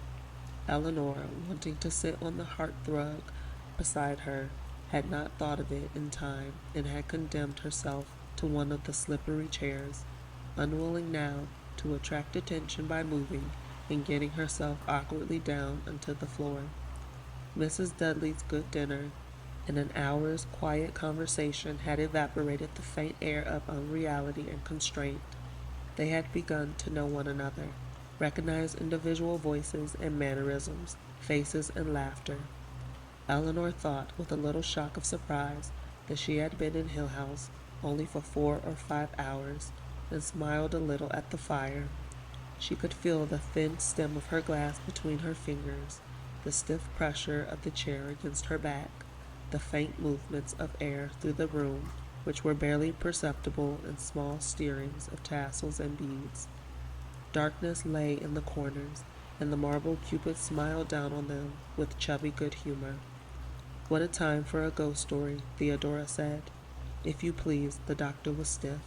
We are not children trying to frighten one another, he said. Sorry, Theodora smiled up at him. I'm just trying to get myself used to all of this. Let us, said the doctor, exercise great caution in our language. Preconceived notions of ghosts and apparitions. The disembodied hand in the suit, Luke said helpfully.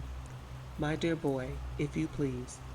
I was trying to explain that our purpose here, since it is of a scientific and exploratory nature, ought not to be affected, perhaps even warped, by half-remembered spooky stories which belong more properly to a let-me-see, a marshmallow roast. Pleased with himself, he looked around to be sure that they were all amused. As a matter of fact, my researches over the past few years have led me to certain theories regarding psychic phenomena, which I have now, for the first time, an opportunity of testing. Ideally, of course, you ought not to know anything about Hill House. You should be ignorant and receptive. And take notes, Theodora murmured. Notes. Yes, indeed. Notes. However, I realize that it is most impractical to leave you entirely without background information, largely because you are not people accustomed to meeting a situation without preparation. He beamed at them slyly. You are 3 willful, spoiled children who are prepared to nag me for your bedtime story. Theodora giggled, and the doctor nodded at her happily.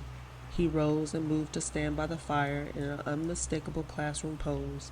He seemed to feel the lack of a blackboard behind him, because once or twice he half turned, hand raised as though looking for chalk to illustrate a point.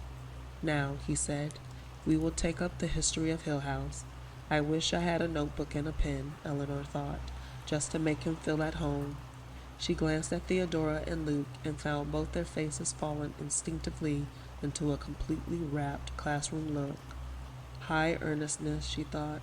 We have moved into another stage of our adventure. "You will recall," the doctor began, "the houses described in Leviticus as leprous Tesaurus, or Homer's phrase for the underworld, Ideodomos, the house of Hades. I need not remind you, I think, that the concept of certain houses as unclean or forbidden, perhaps sacred, is as old as the mind of man. Certainly there are spots which inevitably attach to themselves an atmosphere of holiness and goodness. It might not be then too fanciful to say that some houses are born bad.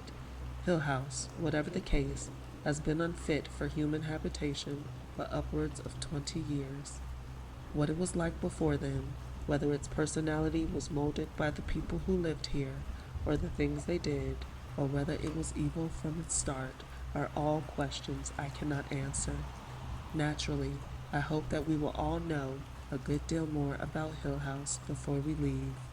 No one knows even why some houses are called haunted." "What else could you call Hill House?" Luke demanded. "Well, disturbed, perhaps, leprous, sick, any of the popular euphemisms for insanity. A deranged house is a pretty conceit. There are popular theories, however, which discount the eerie, the mysterious. There are people who will tell you that the disturbances I am calling psychic are actually the result of subterranean waters, or electric currents, or hallucinations caused by polluted air, atmospheric pressure, sunspots, earth tremors. All have their advocates among the skeptical. People, the doctor said sadly, are always so anxious to get things out into the open where they can put a name to them, even a meaningless name, so long as it has something of a scientific ring." He sighed, relaxing, and gave them a little quizzical smile. "A haunted house," he said. "Everyone laughs. I found myself telling my colleagues at the university that I was going camping this summer. I told people I was participating in a scientific experiment," Theodora said helpfully, "without telling them where or what, of course. Presumably, your friends feel less strongly about scientific experiments than mine." "Yes," the doctor sighed again. "Camping, at my age, and yet that they believed. Well," he straightened up again and fumbled at his side, perhaps for a yardstick. "I first heard about Hill House a year ago from a former tenant. He began by assuring me that he had left Hill House because his family objected to living so far out in the country, and ended by saying that in his opinion the house ought to be burned down and the ground sold with salt. I learned of other people who had rented Hill House, and found that none of them had stayed more than a few days, certainly never the full terms of their leases, giving reasons that ranged from the dampness of the location, not at all true by the way.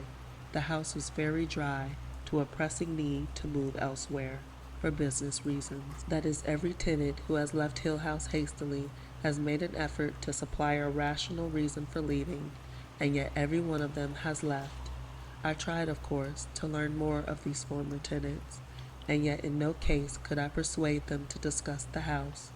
They all seemed most unwilling to give me information, and were in fact reluctant to recall the details of their several stays. In only one opinion were they united. Without exception, every person who has spent any length of time in this house urged me to stay as far away from it as possible. Not one of the former tenants could bring himself to admit that Hill House was haunted. But when I visited Hillsdale and looked up the newspaper records— "Newspapers?" Theodora asked. "Was there a scandal?" "Oh yes," the doctor said, "a perfectly splendid scandal, with a suicide and madness and lawsuits. Then I learned that the local people had no doubts about the house. I heard a dozen different stories, of course. It really is unbelievably difficult to get accurate information about a haunted house. It would astonish you to know what I have gone through to learn only as much as I have, and as a result, I went to Mrs. Sanderson, Luke's aunt, and arranged to rent Hill House. She was most frank about its undesirability. It's harder to burn down a house than you think, Luke said, but agreed to allow me a short lease to carry out my researches on condition that a member of the family be one of my party. They hope, Luke said solemnly, that I will dissuade you from digging up the lovely old scandals. There, now I have explained how I happen to be here and why Luke has come. As for you two ladies, we all know by now that you are here because I wrote you and you accepted my invitation. I hope that each of you might, in her own way, intensify the forces at work in the house. Theodora has shown herself possessed of some telepathic ability, and Eleanor has in the past been intimately involved in poltergeist phenomena. Of course, the doctor looked at her curiously. Many years ago, when you were a child, the stones. Eleanor frowned and shook her head. Her fingers trembled around the stem of her glass, and then she said, "That was the neighbors. My mother said the neighbors did that. People are always jealous." "Perhaps so." The doctor spoke quietly and smiled at Eleanor. "The incident has been forgotten long ago, of course. I only mentioned it because that is why I wanted you in Hill House." "When I was a child," Theodora said lazily, "many years ago, doctor, as you put it so tactfully, I was whipped for throwing a brick through a greenhouse roof. I remember I thought about it for a long time, remembering the whipping, but remembering also the lovely crash, and after thinking about it very seriously, I went out and did it again." "I don't remember very well," Eleanor said uncertainly to the doctor. "But why?" Theodora asked.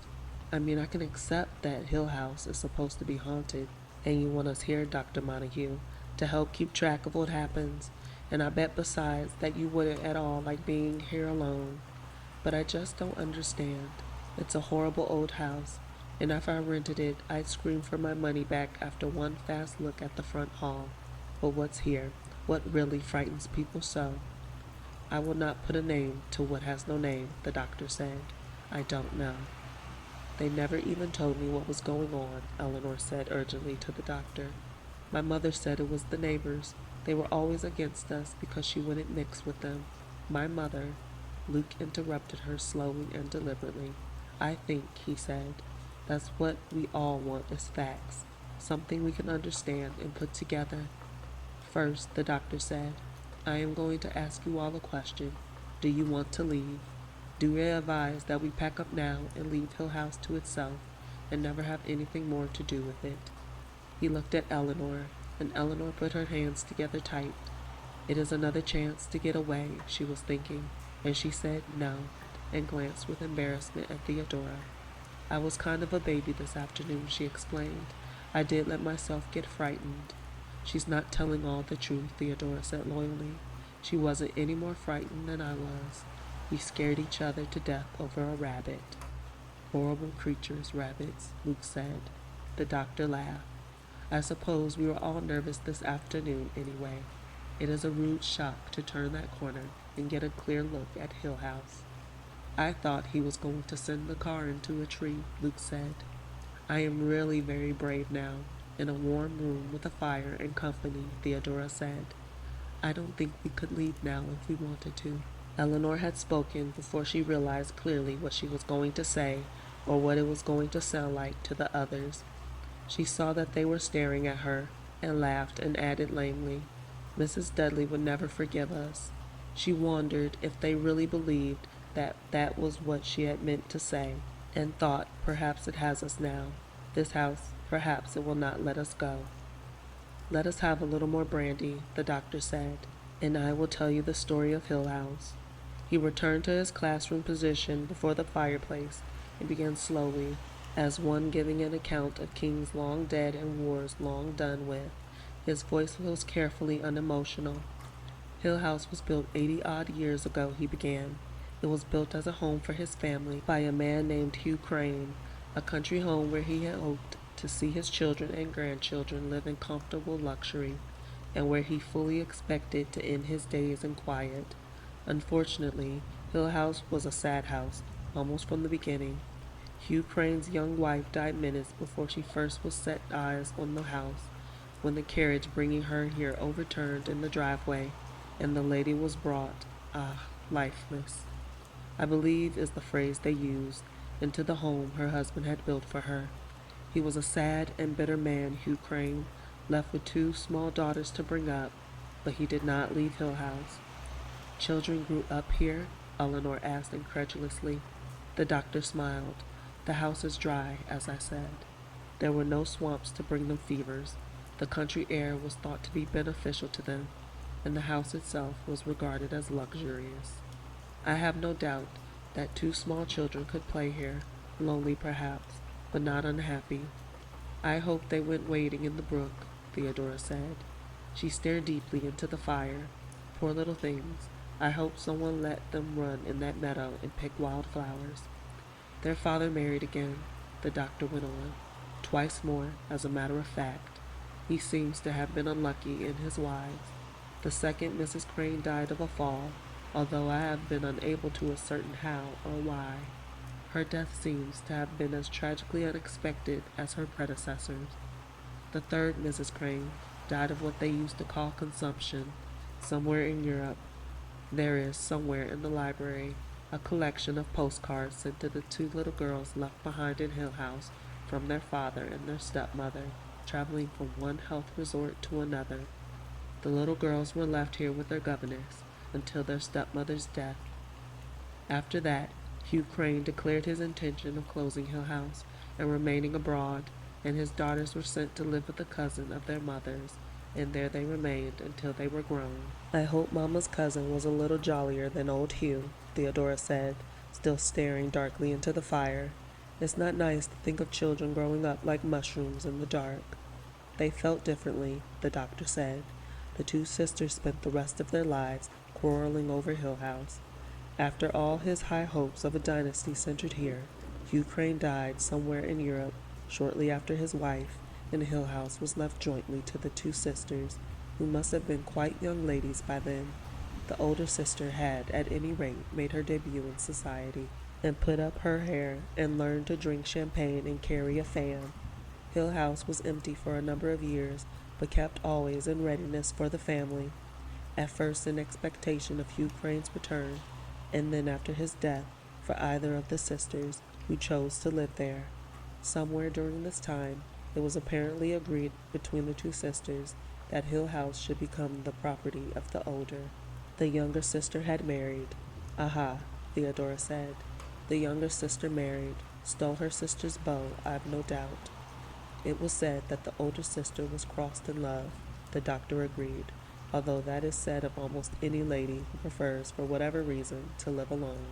At any rate, it was the older sister who came back here to live. She seems to have resembled her father strongly. She lived here alone for a number of years, almost in seclusion, although the village of Hillsdale knew her. Incredible as it may sound to you, she genuinely loved Hill House and looked upon it as her family home.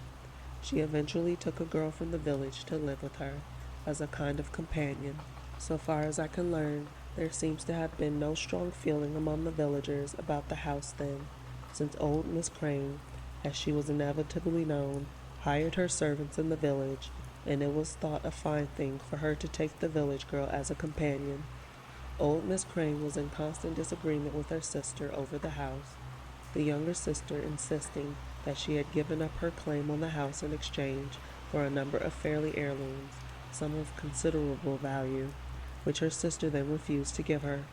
There were some jewels, several pieces of antique furniture, and a set of gold-rimmed dishes, which seemed to irritate the younger sister more than anything else. Mrs. Sanderson let me rummage through a box of family papers, and so I have seen some of the letters Miss Crane received from her sister, and in all of them those dishes stand out as the recurrent sore subject. At any rate, the older sister died of pneumonia here in the house, with only the little companion to help her. There were 3 stories later of a doctor called too late, of the old lady lying neglected upstairs, while the younger woman dallied in the garden with some village lout. But I suspect that these are only scandalous inventions. I certainly cannot find that anything of the sort was widely believed at the time, and in fact, Most of the stories seem to stem directly from the poisonous vengefulness of the younger sister, who never rested in her anger. I don't like the younger sister, Theodora said. First she stole her sister's lover, and then she tried to steal her sister's dishes. No, I don't like her. Hill House has an impressive list of tragedies connected with it, but then most old houses have. People have to live and die somewhere, after all, and a house can hardly stand for 80 years without seeing some of its inhabitants die within its walls. After the death of the older sister, there was a lawsuit over the house. The companion insisted that the house was left to her, but the younger sister and her husband maintained most violently that the house belonged legally to them, and claimed that the companion had tricked the older sister into signing away property which she had always intended leaving to her sister. It was an unpleasant business, like all family quarrels, and as in all family quarrels, incredibly harsh and cruel things were said on either side. The companion swore in court, and here I think is the first hint of Hill House in its true personality, that the younger sister came into the house at night and stole things. When she was pressed to enlarge upon this accusation, she became very nervous and incoherent, and finally, forced to give some evidence for her charge, said that a silver service was missing, and a valuable set of enamels, in addition to the famous set of gold-rimmed dishes, which would actually be a very difficult thing to steal, when you think about it. For her part, the younger sister went so far as to mention murder and demand an investigation into the death of old Miss Crane, bringing up the first hints of the stories of neglect and mismanagement. I cannot discover that these suggestions were ever taken seriously. There is no record whatsoever of any, but the most formal notice of the older sister's death, and certainly the villagers would have been the first to wonder if there had been any oddness about her death. The companion won her case at last, and could, in my opinion, have won a case for slander besides, and the house became legally hers, although the younger sister never gave up trying to get it. She kept after the unfortunate companion with letters and threats, made the wildest accusations against her everywhere, and in the local police records there is listed at least one occasion when the companion was first to apply for police protection to prevent her enemy from attacking her with a broom. The companion went in terror, seemingly. Her house burglared at night. She never stopped insisting that they came and stole things, and I read one pathetic letter in which she complained that she had not spent a peaceful night in the house since the death of her benefactor. Oddly enough, sympathy around the village was almost entirely with the younger sister, perhaps because the companion, once a village girl, was now lady of the manor. The villagers believed, and still believe, I think, that the younger sister was defrauded of her inheritance by a scheming young woman. They did not believe that she would murder her friend, you see, but they were delighted to believe that she was dishonest, certainly because they were incapable of dishonesty themselves when opportunity arose. Well, gossip is always a bad enemy. When the poor creature killed herself, Eleanor, shocked into speech, half rose. She had to kill herself? You mean, was there another way of escaping her tormentor? She certainly did not seem to think so. It was accepted locally that she had chosen suicide because her guilty conscience drove her to it. I am more inclined to believe that she was one of those tenacious, unclever young women who can hold on desperately to what they believe is their own, but cannot withstand mentally a constant nagging persecution. She had certainly no weapons to fight back against the younger sister's campaign of hatred. Her own friends in the village had been turned against her, and she seems to have been maddened by the conviction that locks and bolts could not keep out the enemy who stole into her house at night. She should have gone away, Eleanor said, left the house and run as far as she could. In effect, she did. I really think the poor girl was hated to death. She hanged herself, by the way. Gossip says she hanged herself from the turret on the tower. But when you have a house like Hill House with a tower and a turret, gossip would hardly allow you to hang yourself anywhere else. After her death, the house passed legally into the hands of the Sanderson family, who were cousins of hers and in no way as vulnerable to the persistence of the younger sister, who must have been a little demented herself by that time. I heard from Mrs. Sanderson that when the family, it would have been her husband's parents, first came to see the house, the younger sister showed up to abuse them, standing on the road to howl at them as they went by, and found herself packed right off to the local police station. And that seems to be the end of the younger sister's part in the story. From the day the first Sanderson sent her packing to the brief notice of her death a few years later, she seems to have spent her time brooding silently over her wrongs, but far away from the Sandersons. Oddly enough, in all her ranting, she insisted always on one point. She had not, would not, come into this house at night to steal or for any other reason. Was anything ever really stolen? Luke asked. As I told you, the companion was finally pressed into saying that one or two things seemed to be missing, but could not say for sure. As you can imagine, the story of the nightly intruder did a good deal to enhance Hill House's further reputation. Moreover, the Sandersons did not live here at all. They spent a few days in the house, telling the villagers that they were preparing it for their immediate occupancy, and then abruptly cleared out, closing the house the way it stood. They told around the village that urgent business took them to live in the city, but the villagers thought they knew better. No one has lived in the house since for more than a few days at a time. It has been on the market for sale or rent ever since. Well, that is a long story. I need more brandy. Those two poor little girls, Eleanor said, looking into the fire. I can't forget them, walking through these dark rooms, trying to play dolls, maybe in here or those bedrooms upstairs. And so the old house has just been sitting here. Luke put out a tentative finger and touched the marble cupid gingerly.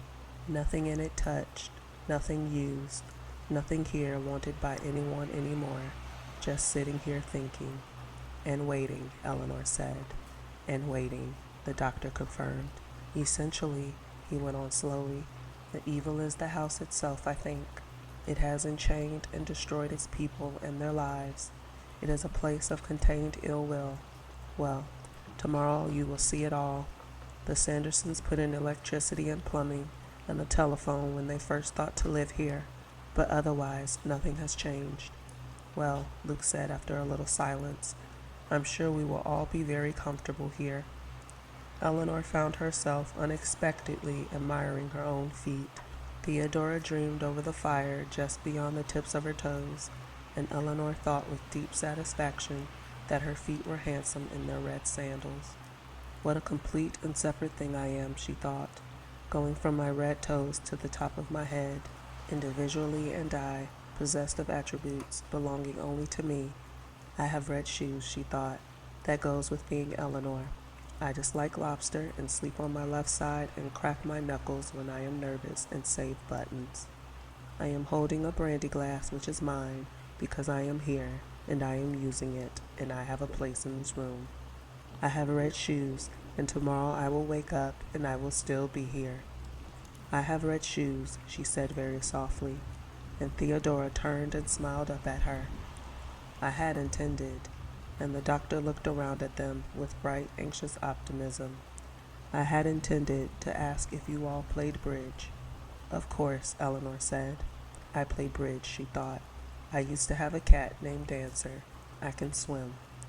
I'm afraid not, Theodora said, and the other three turned and regarded her with frank dismay. Not at all? The doctor asked. I've been playing bridge twice a week for 11 years, Eleanor said, with my mother and her lawyer and his wife. I'm sure you must play as well as that. Maybe you could teach me, Theodora asked. I'm quick at learning games. Oh dear, the doctor said, and Eleanor and Luke laughed. We'll do something else instead, Eleanor said. I can play bridge, she thought. I like apple pie with sour cream, and I drove here by myself. Backgammon, the doctor said with bitterness. I play a fair game of chess, Luke said to the doctor, who cheered at once. Theodora set her mouth stubbornly. I didn't suppose we came here to play games, she said. Relaxation, the doctor said vaguely, and Theodora turned with a sullen shrug and stared again into the fire. I'll get the chessmen if you'll tell me where, Luke said, and the doctor smiled. Better let me go, he said. I've studied a floor plan of the house, remember? If we let you go off wandering by yourself, we'd very likely never find you again." As the door closed behind him, Luke gave Theodora a quick, curious glance and then came over to stand by Eleanor. "You're not nervous, are you? Did that story frighten you?" Eleanor shook her head emphatically, and Luke said, "You looked pale." "I probably ought to be in bed," Eleanor said. "I'm not used to driving as far as I did today." "Brandy," Luke said. "It will make you sleep better. You too," he said to the back of Theodora's head. "Thank you," Theodora said coldly, not turning. "I rarely have trouble sleeping." Luke grinned knowingly at Eleanor, and then turned as the doctor opened the door. "My wild imagination," the doctor said, setting down the chess set. "What a house this is." "Did something happen?" Eleanor asked. The doctor shook his head. "We probably ought to agree now not to wander around the house alone," he said. "What happened?" Eleanor asked. "My own imagination," the doctor said firmly. "This table all right, Luke?" "It's a lovely old chess set," Luke said. "I wonder how the younger sister happened to overlook it." "I can tell you one thing," the doctor said. "If it was the younger sister sneaking around this house at night, she had nerves of iron. It watches," he added suddenly, "the house. It watches every move you make. And then my own imagination, of course." In the light of the fire, Theodora's face was stiff and sulky. She likes attention, Eleanor thought wisely, and without thinking, moved and sat on the floor beside Theodora. Behind her, she could hear the gentle sound of chessmen being set down on a board, and the comfortable small movements of Luke and the doctor taking each other's measure. And in the fire there were points of flame and little steerings. She waited a minute for Theodora to speak, and then said agreeably, "Still hard to believe you're really here." "I had no idea it would be so dull," Theodora said. "We'll find plenty to do in the morning," Eleanor said. At home there would be people around, and lots of talking and laughing and lights and excitement. "I suppose I don't need such things," Eleanor said, almost apologetically. "There never was much excitement for me. I had to stay with Mother, of course, and when she was asleep, I kind of got used to playing solitaire or listening to the radio. I never could bear to read in the evenings because I had to read aloud to her for 2 hours every afternoon. Love stories," and she smiled a little, looking into the fire. "But that's not all," she thought, astonished at herself. "That doesn't tell what it was like, even if I wanted to tell. Why am I talking? I'm terrible, aren't I?" Theodora moved quickly and put her hand over Eleanor's. "I sit here and grouch because there's nothing to amuse me. I'm very selfish. Tell me how horrible I am." And in the firelight her eyes shone with delight. "You're horrible," Eleanor said obediently. Theodora's hand on her own embarrassed her.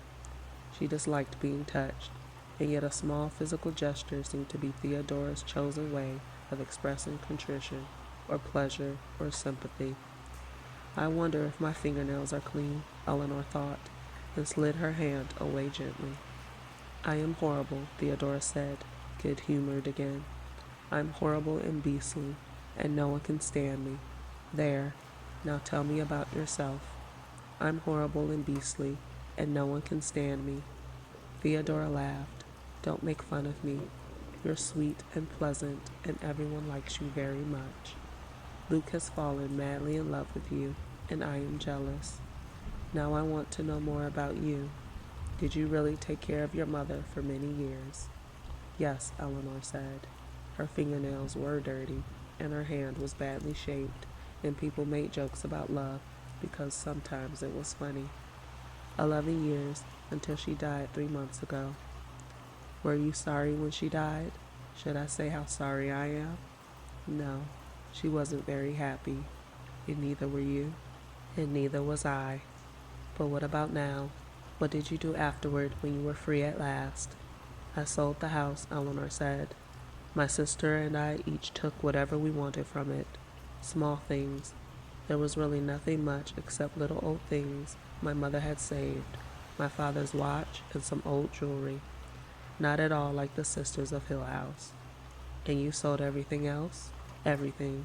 Just as soon as I could." And then, of course, you started a gay, mad fling that brought you inevitably to Hill House. Not exactly, Eleanor laughed. But all those wasted years. Did you go on a cruise, look for exciting young men, buy new clothes?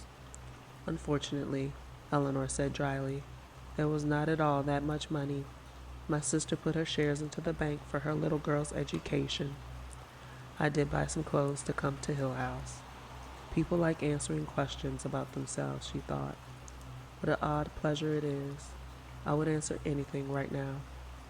What will you do when you go back? Do you have a job? No, no job right now. I don't know what I'm going to do. I know what I'll do. Theodora stretched luxuriously. I'll turn on every light in our apartment and just bask. What is your apartment like? Theodora shrugged. Nice, she said. We found an old place and fixed it up ourselves. One big room and a couple of bedrooms. Nice kitchen. We painted it red and white and made over a lot of old furniture we dug up in junk shops. One really nice table with a marble top. We both love doing over old things. Are you married? Eleanor asked. There was a little silence, and then Theodora laughed quickly and said no. Sorry, Eleanor said, horribly embarrassed. I didn't mean to be curious. You're funny, Theodora said, and touched Eleanor's cheek with her finger. There are lines by my eyes, Eleanor thought, and turned her face away from the fire. Tell me where you live, Theodora said. Eleanor thought, looking down at her hands, which were badly shaped. We could have afforded a laundress, she thought. It wasn't fair. My hands are awful. I have a little place of my own, she said slowly. An apartment like yours, only I live alone. Smaller than yours, I'm sure. I'm still furnishing it, buying one thing at a time, you know, to make sure I get everything absolutely right. White curtains. I had to look for weeks before I found my little stone lions on each corner of the mantel, and I have a white cat, and my books and records and pictures. Everything has to be exactly the way I want it, because there's only me to use it. Once I had a blue cup with stars painted on the inside. When you look down into a cup of tea, it was full of stars. I want a cup like that. Maybe one will turn up someday in my shop, Theodora said. Then I can send it to you. Someday you'll get a little package saying to Eleanor with love from her friend Theodora, and it will be a blue cup full of stars. I would have stolen those gold-rimmed dishes, Eleanor said, laughing. Mate, Luke said, and the doctor said, oh dear, oh dear. Blind luck, Luke said cheerfully. Have you ladies fallen asleep there by the fire? Just about, Theodora said. Luke came across the room and held out a hand to each of them to help them up, and Eleanor, moving awkwardly, almost fell. Theodora rose in a quick motion and stretched and yawned. Theo is sleepy, she said. I'll have to lead you upstairs, the doctor said. Tomorrow we must really start to learn our way around. Luke, will you screen the fire? Had we better make sure that the doors are locked? Luke asked. I imagine that Mrs. Dudley locked the back door when she left, but what about the others? I hardly think we'll catch anyone breaking in, Theodora said. Anyway, the little companion used to lock her doors, and what good did it do her? Suppose we want to break out, Eleanor asked. The doctor glanced quickly at Eleanor and then away. I see no need for locking doors, he said quietly. There is certainly not much danger of burglars from the village, Luke said. In any case, the doctor said, I will not sleep for an hour or so yet. At my age, an hour's reading before bedtime is essential, and I wisely brought Pamela with me. If any of you has trouble sleeping, I will read aloud to you. I never yet knew anyone who could not fall asleep with Richardson being read aloud to him. Talking quietly, he led them down the narrow hallway and through the great front hall and to the stairs. I have often planned to try it on very small children, he went on. Eleanor followed Theodora up the stairs. She had not realized until now how worn she was, and each step was an effort. She reminded herself naggingly that she was in Hill House, but even the blue room meant only, right now, the bed with the blue coverlet and the blue quilt. On the other hand, the doctor continued behind her, a Fielding novel comparable in length, although hardly in subject matter, would never do for very young children. I even have doubts about Sterne. Theodora went to the door of the green room and turned and smiled. "If you feel the least bit nervous," she said to Eleanor, "run right into my room." "I will," Eleanor said earnestly. "Thank you. Good night." "And certainly not Smollett. Ladies, Luke and I are here," on the other side of the stairway. "What color are your rooms?" Eleanor asked, unable to resist. "Yellow," the doctor said, surprised. "Pink," Luke said with a dainty gesture of distaste. "We're blue and green down here," Theodora said. "I will be awake reading," the doctor said. "I will leave my door ajar, so I will certainly hear any sound. Good night. Sleep well." "Good night," Luke said. "Good night, all." As she closed the door of the blue room behind her, Eleanor thought wearily that it might be the darkness and oppression of Hill House that tired her so, and then it no longer mattered. The blue bed was unbelievably soft. Odd, she thought sleepily, that the house should be so dreadful, and yet in many respects so physically comfortable. The soft bed, the pleasant lawn, the good fire, the cooking of Mrs. Dudley's, the company too, she thought, and then thought, "Now I can think about them. I am all alone. Why is Luke here?